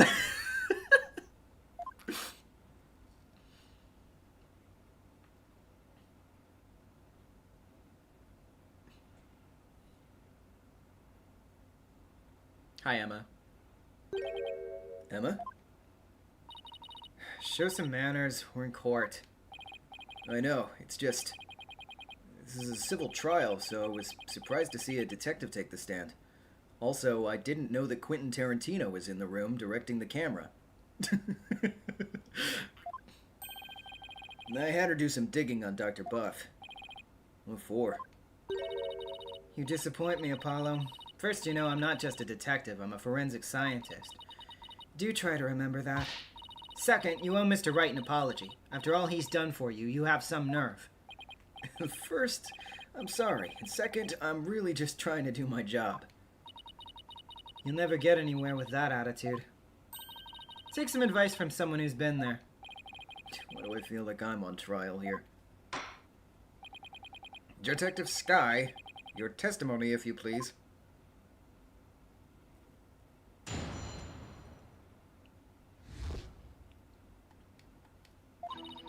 The police have had their eyes on Dr. Buff for some time, and just today, a number of stolen artifacts were discovered in his study. Among them were a priceless urn and a statue that were stolen from the Fae clan. Yeah, I had begun to think that it was a bit strange that those were there. It seems the doctor would do anything to study artifacts, including steal them. As for the relic at the center of this dispute, he likely stole it from the Attition residence. The doctor is a thief? Why am I just hearing about this now? Well, cat burglary isn't something he'd put on his resume. He was more careful than that. But the fact is, he was a classic treasure hunter. A treasure hunter? Huh. Like people who have thrilling adventures in exotic places, risking life and limb for glory? I doubt Dr. Buff was the star of his own hit movie series, Athena. Out of respect for the dead, I'll say that Dr. Buff wasn't doing it to get rich. Apparently, he only wanted to borrow artifacts to study them. He'd then return them as soon as his research was finished. According to the doctor's child, he would even repair or restore some of the artifacts he stole before returning them. He believed he was honoring the dead by discovering their history through artifacts. But whatever lofty ideals he held makes no difference. Larceny's larceny. Yes, he certainly sounds no different from a regular thief to me. So, let's say for a moment that the Doctor really did moonlight in stealing artifacts. Might he not have stolen the Founder's Orb in Khura'in and brought it back here himself? Nope. There's no record of him traveling overseas over the past few years. Plus, he couldn't very well leave his reclusive child at home all alone. Then this really must be the crystal of Ame-Fae. Yes, he stole it from the Attition residence, probably so he could study it. This is the left hook I did not need. I bet you never saw that coming, Apollo. Yeah, when Mr. Wright said the kid gloves were off, he wasn't kidding.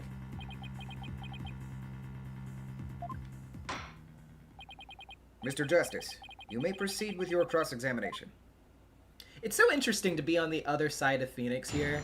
Not being able to see his sort of usual internal monologue of like, oh fuck, I'm such an idiot, I have no idea what I'm doing, oh my god, what am I gonna do, why is Apollo fighting me, why can't he just back down, shit, oh my god, fuck, alright, here we go. Like, you know, every time, yeah, Zero Paradox, I imagine every instance of Wright going ... as a blue text moment. Yeah, absolutely. You know he's like over there doing the sweat, like, oh my god. So it's fun. It definitely it is definitely a bit more revealing as to the Phoenix that a lot of other people see, that the sort of general perception of him from the masses, the kind of like, you know, oh my god, this amazing, you know, genius attorney that like everybody is like kind of intimidated by in some ways, even though Phoenix is like the textbook definition of just some fucking guy. Okay, let's see. Otherwise, on Dr. Buff for some time. Honestly, this seems like a presser to me, so I'm just gonna press. How exactly did Dr. Buff arouse the suspicion of the police, anyway? Chalk it up to good old-fashioned sleuthing. After investigating countless artifact thefts over the past few years, the police finally zeroed in on him and the Doctor became their prime suspect. A number of those artifact thefts occurred in Khura'in Village, too, if I might add. And they started right around the time the Doctor moved there. But he was never arrested. I take it there was nothing concrete linking him to a crime. No, which is why we were never able to get a search warrant in the first place. It's hard to arrest artifact thieves unless you catch them red-handed. Still, the police had him under constant surveillance. And just today, a number of stolen artifacts were discovered in his study. Hold it!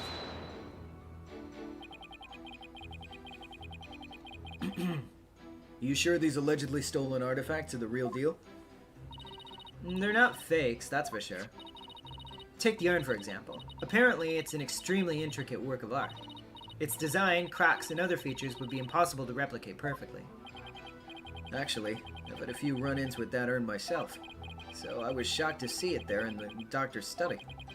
I can say without a doubt that that urn was stolen from the Fake Land. I see. Detective Sky, please continue with your testimony if you would. Among them were a priceless urn and a statue that were stolen from the Fake Land. Hold it! Were any stolen artifacts found besides those belonging to the face? Yes. For instance, remember the large relief on the wall? It was chiseled out of some ancient ruins in the Kingdom of Khura'in several years ago. Chiseled out? Didn't that damage it? Well, he did restore the parts that were so faded you could barely see them anymore. Seems he intended to return it someday, so one could say his intentions were good. But good intentions are no get-out-of-jail-free card, that's a fact. If I might add, with respect for the deceased, the quality of the restoration was apparently exceptional. It seems the Doctor invested a lot of money into hiring an extremely talented specialist. He sounds like a good man. He took a wrong turn somewhere. I guess Sarge takes after him in that way. Any further questions? If not, seems the Doctor would do anything to study artifacts, including steal them. Hold it! Had these alleged thefts been going on for some time? At least 5 years, as far as we can tell. All the recent thefts have been local. But before moving to Karine Village, he had been stealing from ruins around the world. Dr. Buff was an international criminal? This data lends itself to but one conclusion. Dr. Buff was a thief. As for the relic at the center of this dispute, he likely stole it from the Attition residence. Hold it! You claim he stole a family heirloom from the Attition residence, but claiming something doesn't make it true. Unfortunately, it is true. How can you be sure? A police report was filed concerning the theft, 1 year ago, in fact. What? A whole year ago? August 25th of last year, to be exact. The report states, and I quote, "The crystal of Ame-Fae was discovered to be missing. From the Attition storehouse at 10 a.m., the storehouse lock had been picked." Signed, Politician Wimperson. Well, a year-old report certainly lends to the plaintiff's claim credence. The Doctor really could have stolen the crystal of Ame-Fae. Not only that, Your Honor, but the Founder's Orb was only found to be missing several weeks ago. That's nearly a year after the crystal's theft was reported. Therefore, I believe we must consider the orb and crystal to be two separate items. Politician Wimperson? Not the most awe-inspiring tail end, is it? I see where you cut it. Not that he inspires confidence without it. Still, I'd probably do the same in his shoes. Jesus. A police report was filed about the crystal's theft a year ago. But the theft of the Founder's Orb was only reported a few weeks ago, so the crystal's police report was filed way before the orb was found missing. That suggests the stolen relic is the crystal of Ame-Fae, as Mr. Attition Wimperson asserts. I doubt the police report's a fake. After all, Emma's the one who submitted it, as evidence. Still, I feel like something we learned in that police report is important somehow.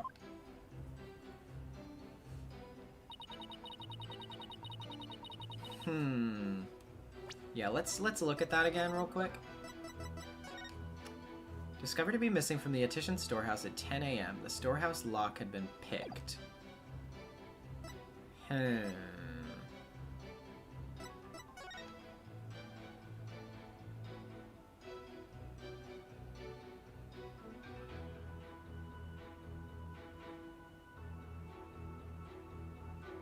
To PAW711 at Nmail.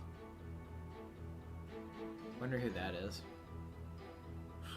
Phoenix Attorney, right? Let's see.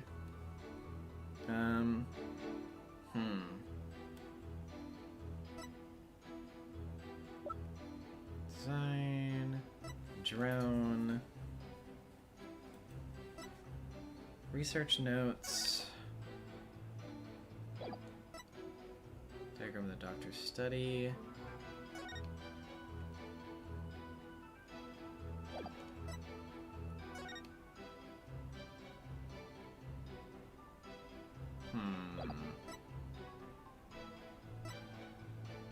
My dad.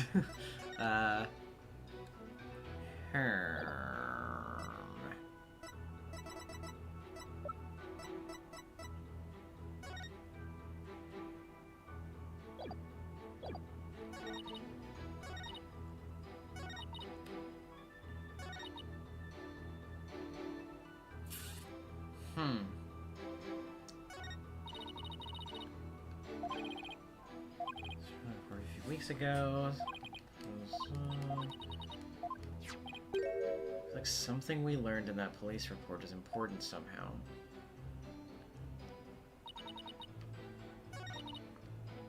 Today, a number of stolen artifacts were discovered in the study. A priceless urn and statue that were stolen from the Fae clan. So the Doctor would do anything to study artifacts, including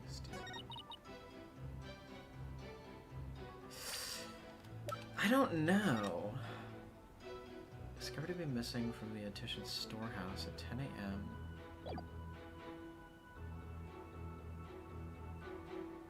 I don't know.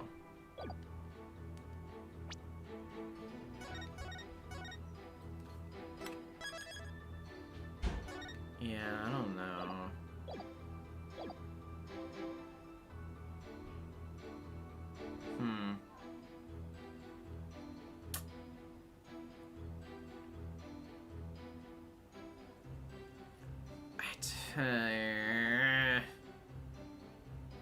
I don't think it's that. I don't think it's that. Objection! No. Okay. I for some reason, for a second, I was like, wait a minute, the music stopped? No, it did not. Okay. Yeah, I didn't think so. I thought, like, for a split second, I was like, surely they wouldn't be like, actually, he took it from the storehouse, not the residence. But that would have been really funny if that was the argument, though. Would do anything to study artifacts, including steal them. Passes earn instructions.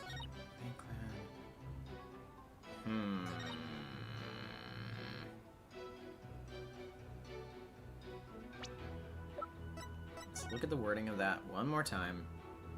It's discovered to be missing from the... Well... yeah, I don't know, though. Hold it!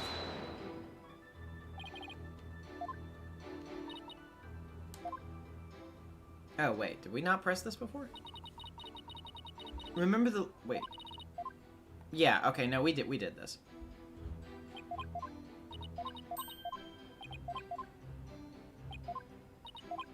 I mean, I guess... Is there not, like... I don't know if this would be it. Would it be, like, why... Since this is something of Ami Fae, why would it be with the Attitians instead of the Faes? I don't know that that's it either, though. Objection! No, it's not that.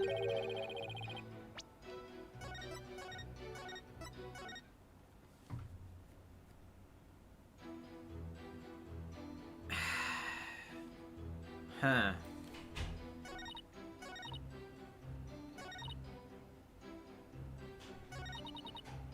Their eyes on Dr. Buff for some time. Just today, someone artifacts you discovered in the study. I mean, if they had their eyes on him, I don't know. That also seems like weak, and I don't think that would be it. No, it's not. Well, damn, I am kinda stumped on this one.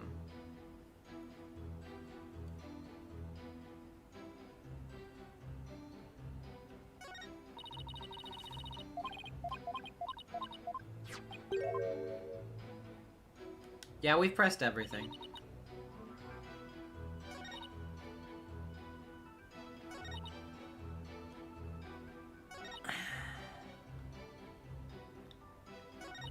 Hold it! And if I press again, then it's not like we're gonna get something new, right? Oh, wait. No, I guess we do. How do you know it's this relic right here? Because Mr. Attition has stated as much. Well, I'm not buying it. Apollo, I was thinking. The plaintiff's legal name is pretty distinctive. Politician Wimperson. Do we have any evidence related to his initials or his name? You just might. It might even point out a flaw. Wait a minute! Yeah, if the doctor stole the relic from Mr. Attition, Attition Wimperson, then there's one thing the doctor did that doesn't make any sense. Especially if Politician Wimperson was desperately searching for his stolen relic. Okay, time to go over the evidence again. Okay. I understand now. Phoenix Attorney, right? Okay. Anyway. Where's... it was... Which one was it? It was the USB stick, yeah. Objection! There we go. The doctor stole the relic from the plaintiff? Are you sure? Because that statement doesn't agree with a certain piece of evidence. What do you mean? Take a look at this. What about it? This contains an email from the doctor's computer. Email? In that little piece of plastic? Huh. I'm afraid I don't understand. Oh, this stick here can store all sorts of computer data. I still don't get it. Here, just look at this. Apparently, the doctor was reporting his research findings to a certain individual. Now, take a look at this. It's the police report Detective Sky presented to this court. You can see the plaintiff's legal name on it. Paul Attition Wimperson. I can see why he dropped Wimperson from his name, but that's hardly breaking news. Look closer, Your Honor. Ah! His initials! Right. The plaintiff's full legal name is Paul Attition Wimperson. Now, consider this. The email's recipient address starts with 3 letters. P-A-W? Ah! Don't tell me! Oh, but I will anyway. The individual who hired the doctor to study the disputed item is none other than Politician Wimperson. Wait, then that means... Exactly. He wouldn't have asked the man who stole his family heirloom to study it. Therefore, how could this possibly be the crystal of Ami Faye? Gah!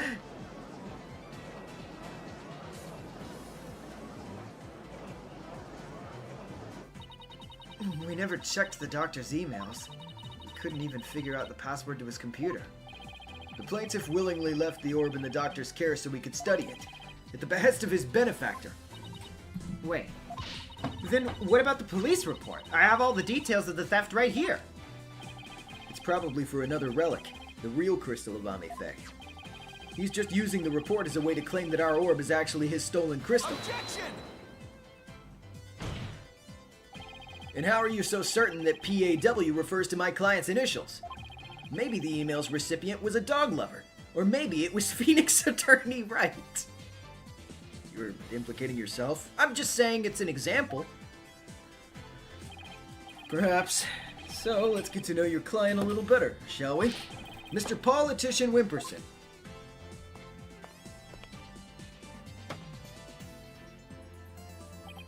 I suppose shutting down detractors is all part of a politician's job. Answer me this, Mr. Attition Wimperson. What is Your shoe size, your favorite food, your birthday. Well,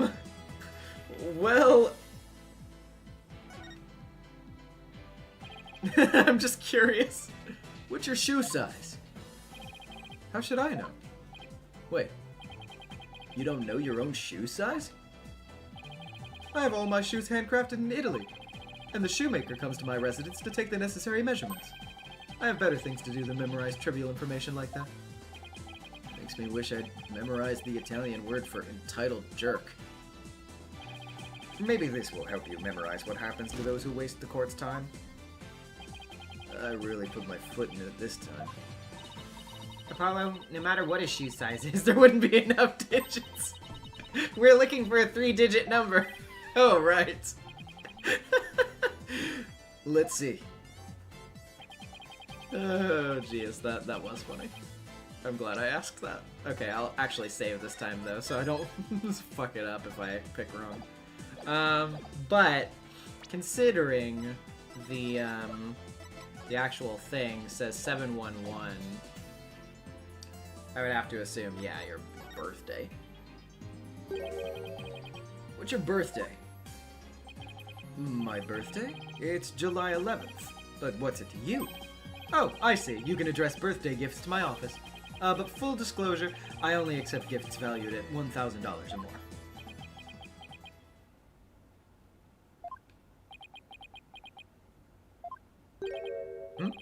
Why has everyone gone silent? How can anyone be that self-centered? Oh, right. Politician. Did everyone hear that? He said July 11th. July 11th, or rather 7-11, matches the numbers in the email address. Both the name and birthday are a match. I hardly think that's a coincidence. Wait. Why, you sneaky little... Looks like someone finally decided to join the conversation. Would the plaintiff care to explain? I would like to say... that is, quite... Quite what? Quite, the thing that you said.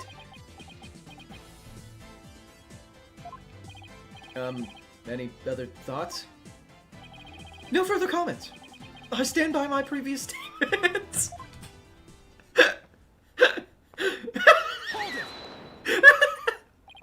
You can't just walk away. Even politicians have to explain themselves in a court of law. You would hope, Apollo. You would hope. I'm afraid I simply don't know how it happened. I can't possibly explain matters outside of my purview.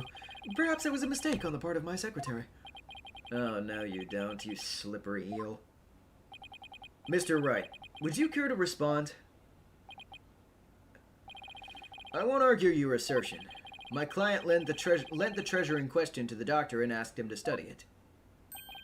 It seems that much is a fact. Now we're getting somewhere. However, it has no bearing on the issue of ownership. How so? Mr. Reticent, I fully understand your position here. You had to hide the fact that you sent the crystal out to be studied. Your family would have been very upset if they had found out. It's a family heirloom, after all. You've got to be kidding me. Mr. Wright is, right, of course. But then he always is. That's why he's my lawyer. The crystal is a precious Etitian family heirloom, and has been for centuries. Even though it's the face. But Dr. Buff was so eager to study its proud heritage, I just couldn't say no. I didn't even tell my grandfather. Objection! But in order to win the backing of your so-called benefactor, you were going to give what you claim to be the crystal of Ame-Fae to that person? You were going to give a precious family heirloom away, just like that. I was going to explain everything to grandfather later. Honest! My client's grandfather is very proud of his grandson for following in his footsteps. And if refusing him would have meant dashing the dreams of his darling grandson, I doubt the kindly old man could have said no. Well, grandchildren are meant to be spoiled. That's what grandfathers are for. Your Honor, please. I mean, it's been in the family for centuries. My grandfather thinks highly of my talents as a politician. That's why he entrusted me with this very important name placard today.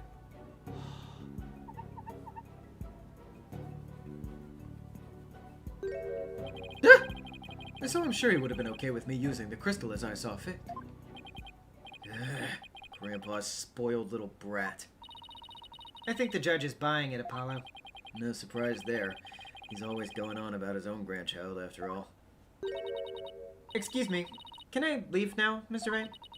I believe my work here is done. By all means, Detective Sky. Thank you for your assistance. You're welcome. It's nice to testify at a civil trial once in a while. See you around.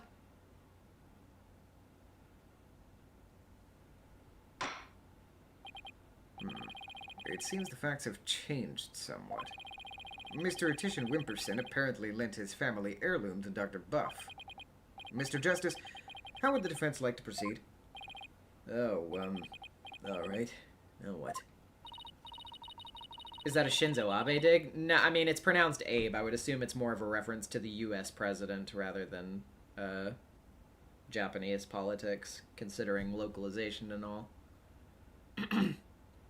Apollo, let's hear what they know about this so-called crystal of Ame-Fae. Maybe we can find some inconsistencies in their statements. Right. Okay then, Mr. Wright. If the item in question really is an Etitian family heirloom, then let's hear all your client knows about it. Of course. Mr. Etitian Wimperson, please tell the defense everything you know about the crystal's origin. All right. Now then, listen and learn. This is the tale of the crystal of Ame-Fae and the illustrious history of the Etitian clan. Are you ready? Our story begins back in the old country, when the Attition family reigned supreme.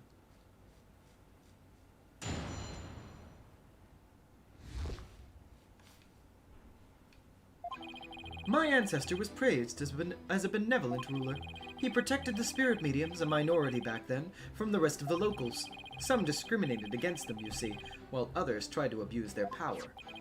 As thanks, NezumiVA gave the crystal she had specially made as a gift to him. I am a descendant of that great lord. As such, my political power and influence is backed by centuries of history. Dav with the $5. Can't stick around because I have an exam tomorrow, but popping in to say hi and also go my goat politician, J-OK, bye. Thank you. Good luck with your exam, Dav. Well, that evolved into a great load of self-aggrandizing propaganda fast. As you can see, the crystal of NezumiVA is an heirloom of the esteemed House of Attition. And do you have proof that it's always been in the Attition family? I have someone who gave a statement to that effect. My client's neighbor, one Ives Shineto, age 85, gave the following statement. The Attition showed me the crystal back when I was but a lad. Objection! Can we really trust the memory of an old man? Mr. Justice, would you care to explain that statement to the judge? I didn't mean... what I'm trying to say is... Never underestimate the memory of your elders. I may forget my verdicts the next day, but the memories of my past are as clear as day. Therefore, I find Mr. Ives Shineto's statement to be perfectly credible. Wow, did you see how Mr. Wright got the judge on his side? That's definitely a trick I want up my sleeve. You're not helping, Athena. You may cross-examine the witness, Mr. Justice. Damn, it's kind of crazy to see Phoenix pulling his little tricks, but like, you know, again on the other side of it, it feels much more like you know, like, oh, you piece of shit, like, you know, when you're Phoenix, when you're doing it, it feels like, aha, I got him, but whenever he's doing it to you, it's like, damn, what the fuck. Yeah, it's cool. It's interesting characterization. Okay. Hold it! That object you set down there, is it something of importance to you? It's a name placard. This one here belonged to my grandfather, Abraham Attition. He had it custom made during his distinguished political career.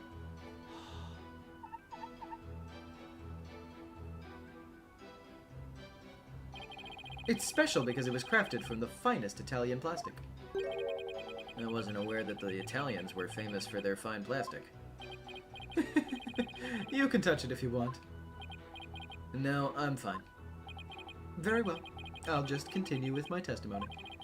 My ancestor was praised as a benevolent ruler, but he was also an eminent politician. Protected the spirit mediums, a minority back then, from the rest of the locals. Hold it! So I take it the relationship with the Fae clan was a close one. A smooth and open line of communication with my entire electorate. That is the politician way. Oh, sorry. I was asking about your ancestor. Whether it's about me or my ancestor, feel free to ask me anything you'd like. Transparency in government, that's the politician way. More like dodging questions, that's the politician way. Thanks, I'll be sure to ask when I have something you'll actually answer. As I was saying, the Attition family protected the Fae spirit mediums back then. Some discriminated against them, you see, while others tried to abuse their power. Hold it! Spirit mediums were targets of discrimination? Yes, some people even treated them like they were monsters. The transformation the mediums underwent when channeling spirits frightened the locals. Kirby Superstar 444 with the $5. Fun fact, in the Japanese version, Attition's placard is displayed vertically due to how Japanese text is written, so all of his animations are different. Oh, that's interesting. I hadn't even thought about that, but yeah, now that you put it that way, I guess that is a good point. Huh. That's actually pretty interesting that they went out of their way to change the animation for that. And then there were those who tried to use them. You mean they sought to control the channeling powers of the mediums? Discriminating against a minority is absolutely despicable. A vote for me is a vote to end discrimination. I vow to root it out wherever it may be. The most unrealistic thing he's ever said as a politician in this game so far. That is my promise to you. He's totally ignoring your questions. It's like you're a moderator at a political debate. Yeah, and only he cares about his talking points. As thrilling as your campaign is, could we please get back to your testimony? As you wish. Now then, as for the crystal of Ami-Fe. As thanks, Ami gave the crystal she had specially made as a gift to him. Hold it! You said she had it made, so then it was made in Japan. That's right. They say she hired a famous craftsman to make it. And they say it's quite valuable, too. And you were going to take such a priceless family heirloom and just give it to your patron. That's so typical of you ignorant common types. Making difficult decisions when the chips are down is what being a politician's all about. But only when it's in service of your own political career, you mean? The crystal is a testament to my ancestors' remarkable achievements. And furthermore, I am a descendant of that great lord. Hold on, I want to look at this real quick.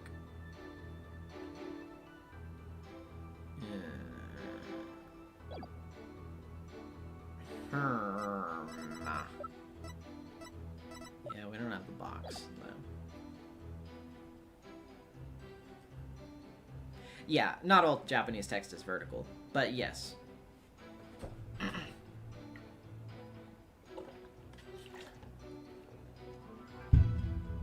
Okay, let's see. Hold it! So tell me, Mr. Reticent Wimperson, are you famous in Crime Village? You could say that, but I find my popularity to be rather bemusing. Bemusing? Yes, my campaign posters keep going missing as soon as I put them up. My avid supporters and female fans are likely taking them home to hang in their bedrooms. I guess ignorance really is bliss. Oh, this only proves my fine lineage.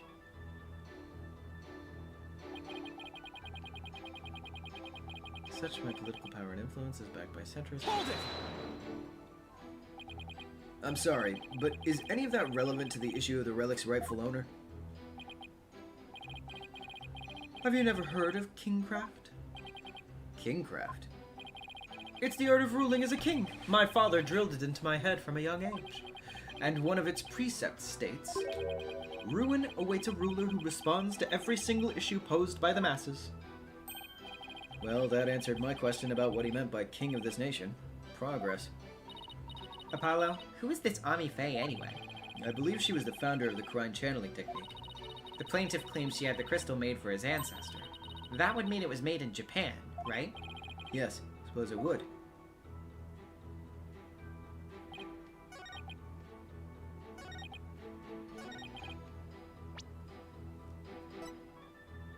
I mean, it can't be this simple.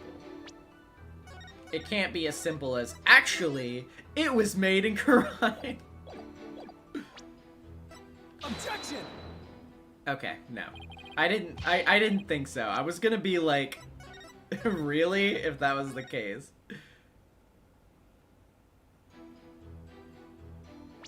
But let's see. I assume that statement is still kind of the part that we need to pay attention to.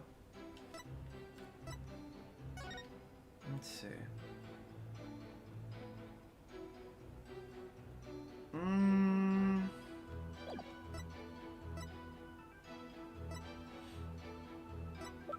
I mean, though, it was in that box, though. It was in that box, though. Objection! Got it. You stated that Ami-Fe had the crystal made for your ancestor. So am I to assume it was made in Japan? That's right. The craftsmanship is unbeatable. Well, that's strange. I don't see how your so-called crystal could have been made there. What are you talking about? It's quite obvious if you take a closer look at this.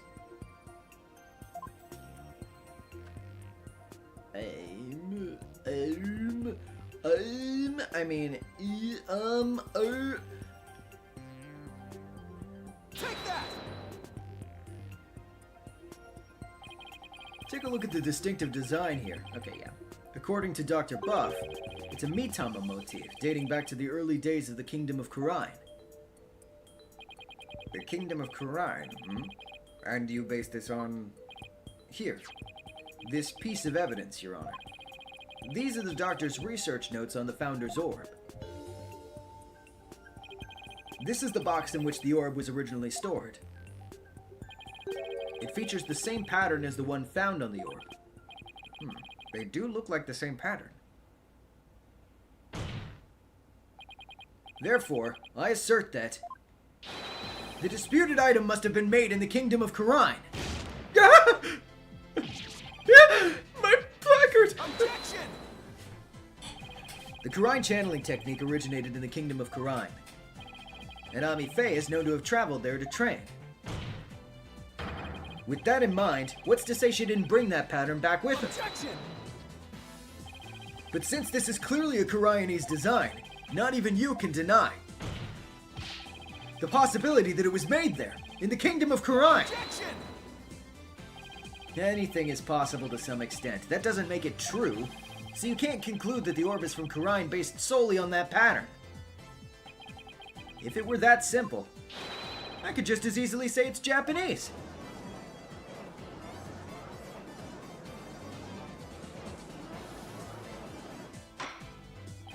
I have to agree with Mr. Wright. The pattern alone proves nothing. But that also means there's no basis to claim the item in dispute was made in Japan either. At this rate, we're going nowhere fast. He's right. We're just spinning our wheels here. I wonder if we have any evidence that could break this stalemate. Evidence that could break this stalemate.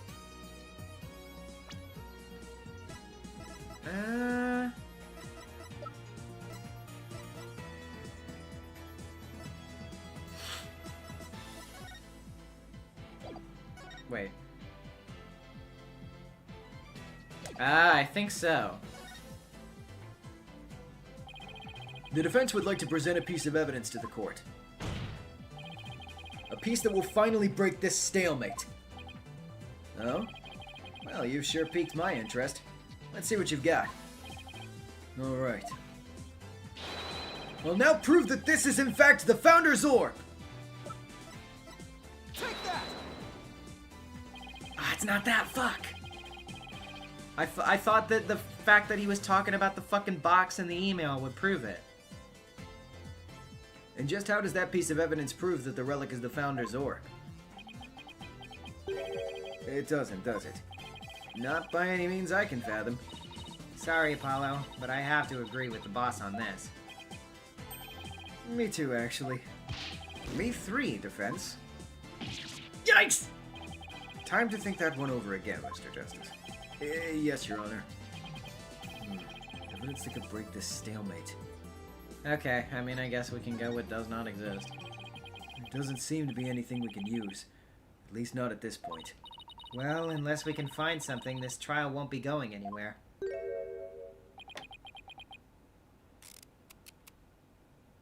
The tape. Whew, that's much better. What's his deal? I have a suggestion. Why don't we consider this from a different angle?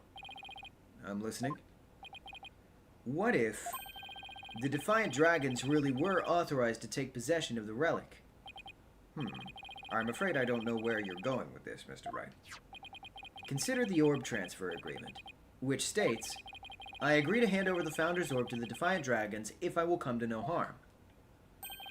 What if, as the last part suggests, this was written under duress? That would render the agreement null and void. What are you suggesting, Mr. Wright?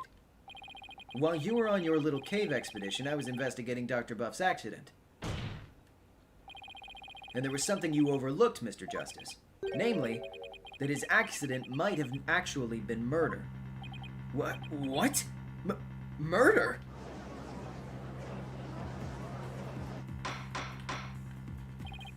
Mr. Wright, you do realize such statements are not to be made lightly. Are you suggesting the doctor was murdered by the Defiant Dragons? Yes, but follow me on this for a sec. The books that came tumbling down were from the archaeology shelf. However, among that mountain of books was a single volume on psychology. What's more, there was some blood on it. And you feel this is important because... The books that came tumbling down were from the top shelf, the archaeology books. We know this because the doctor's books were meticulously organized by subject. Archaeology took up the entire shelf, so that psychology book is completely out of place. Come to think of it, the shelves were arranged quite carefully. It's also worth noting that psychology books only take up a tiny part of the bottom shelf. You might wonder why a book on psychology was found amid the pile of archaeology books, but I believe I can explain why that single out-of-place book, what that single out-of-place book was doing there. The Baconing with 5. Phoenix on how to win a civil trial. Claim your opponent's client's a murderer. Always, always, always. The doctor was struck from behind while selecting a psychology book from the shelf. And that's when the blood got in the book? Precisely. And, to make it look like an accident, he was buried under a mountain of archaeology books. Wait a second. This is all just speculation, right? Or do you have proof that it was murder? Of course I do. You do? On a hunch, I had Detective Sky examine the doctor's head wound. She found that he'd been struck by the corner of some object or another. Wait, what? A wound like that couldn't have resulted from a fall to the floor, you know. Do you understand what this means, Mr. Justice? The wound makes it crystal clear that Dr. Buff was murdered! What?! Well, that was unexpected. Who'd have thought we'd break out of the stalemate like this? He pulled the ladder right out from under us. Still, if you think that's enough to make me back down, he's got another thing coming. Even if the cause of death was murder, what makes you think it was the Defiant Dragons? You should know better than to hurl baseless accusations. Objection!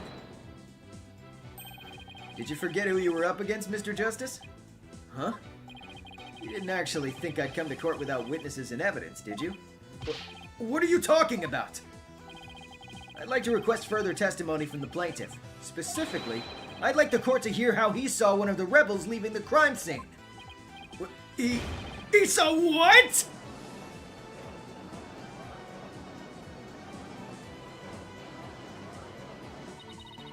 If he can prove it was murder, that's the end of our client's right to the orb.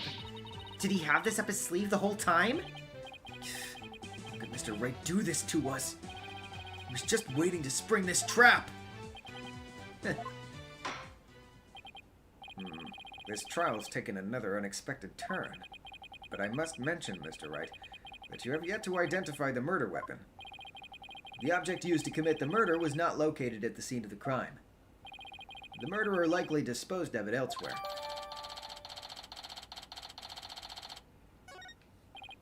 Well, I never thought we'd be deliberating the issue of murder at a civil trial. All right, Mr. Attition Wimperson, your testimony, if you please.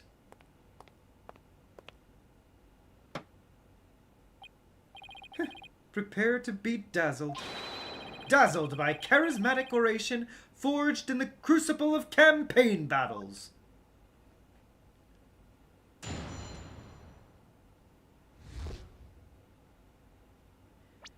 Alrighty, well, we're about nearly at the 4-hour mark, so I think considering this case is a longin', we're probably gonna go ahead and stop here. I know it's not a clean chapter break, but I'm feeling a little tired.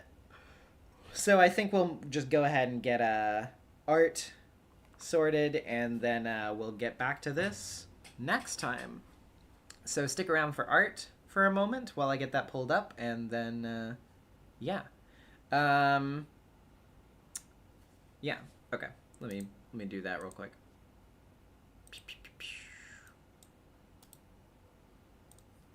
Okie dokie.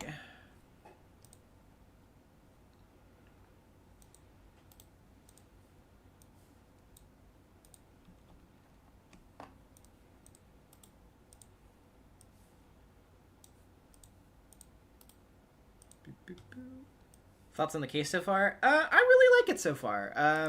There are a couple little things here and there that are, like, you know, kind of silly or whatever, but generally so far I am very intrigued.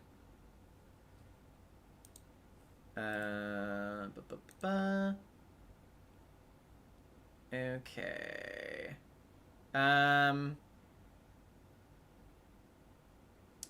Princess Felicia submitted something, but said do not open if you didn't complete the first half of the case by the end of the stream. So I would assume that that means that we don't get to it this time.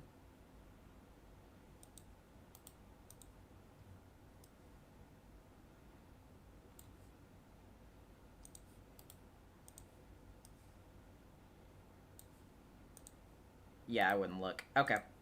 Then I will not. Sorry about that, but we'll get to it next time, I suppose. Thoughts on Dirk? I really like Dirk for the most part. He has a couple dialogues that I find to be, like, kind of bothersome. The Trucy stuff was bothersome. The, oh, boys don't cry shit was bothersome. But other than that, he's, like, a pretty nice guy.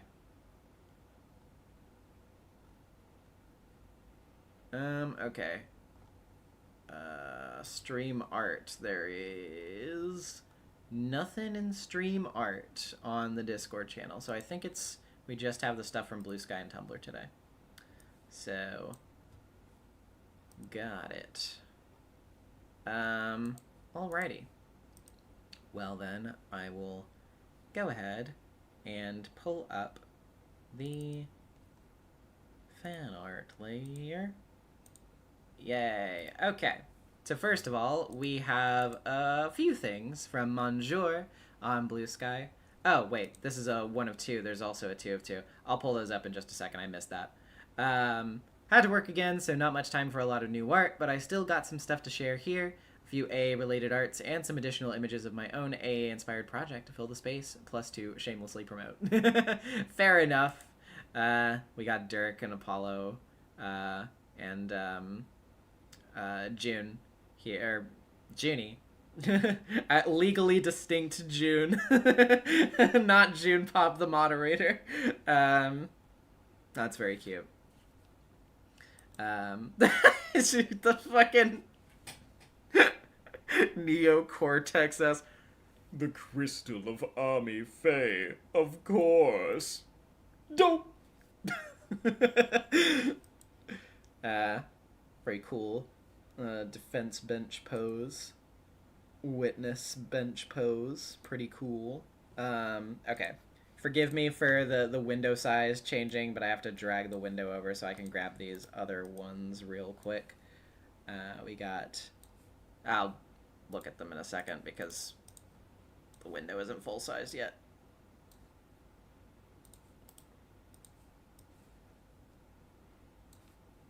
And that one.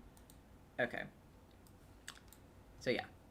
We got the prosecution bench. I really like that outfit. Like the music notes and everything. That's fun. The scale.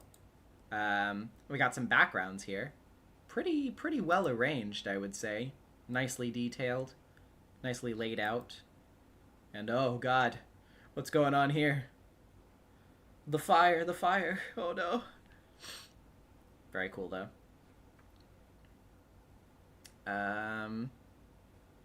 Alrighty.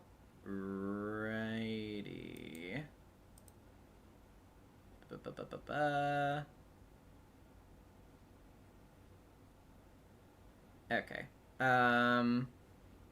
Yeah, just making sure I didn't miss anything there. Okay, so moving on over to Tumblr, we have this, several things from I Am in Debt on Tumblr. Miscellaneous doodles done during NezumiVA's A64 stream. Anyway, I hope to see no puns in the next stream. Silly. Well, too late for that. Forgot now it's about to spout some bullshit. The 5-head gang. Pearl with the fucking emoji. Oh, Jesus. And then, yeah, Gario. Poor girl. We have this Then gird up your loins and steel yourself for battle. I'm not girding up anything in this skirt. And then, yeah, the fucking... the emoji and widget, too. Which is really good. Jesus Christ. We have this Athena. Simon, change your testimony to help me. The like plead face in widget too. That's very fun. And then the tomato from the tomato bit. Jeez. Very good. Very good. All right. Yeah, it's some nice stuff. Let's roll back through her one more time. Very cool, very cool. All right, well, I suppose then that is all. So I guess we'll stop there for this evening. But, just so you know, go ahead and tell you what's in store. So obviously, this will be coming back Tuesday after next. On Saturday, on October 4th, it is Umineko Day, so I figured for the occasion I would do an Umineko fan game stream to celebrate the day. That being said, it is going to be a full Umineko spoiler zone. It is kind of meant for the people who either were present during those Umineko streams or have caught up in the meantime. I would advise you very strongly not to attend that stream if you have not read Umineko. It is one of those life-alteringly, like, once-in-a-lifetime good pieces of media that you really don't want to have spoiled for you if you can help it. So, yeah. But if you did read Umineko and you were around for that, then, hey, come hang out. It'll be a lot of fun. Next Tuesday...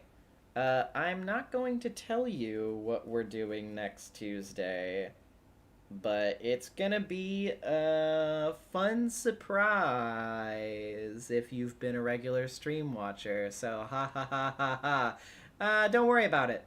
And then, obviously, Friday after next, we will be doing, more Fate. Starting up Route 2 of Fate's Day Night. So, there you go. Alrighty. Yeah. Nothing else to report, I don't think. So, yeah, let's get on out of here. I'm tired. Let's go. But good stream, everybody. Good stream, everybody. I'm enjoying the start of this case a lot. And I look forward to getting back to it week after next with you all. So I will see you later. Bye!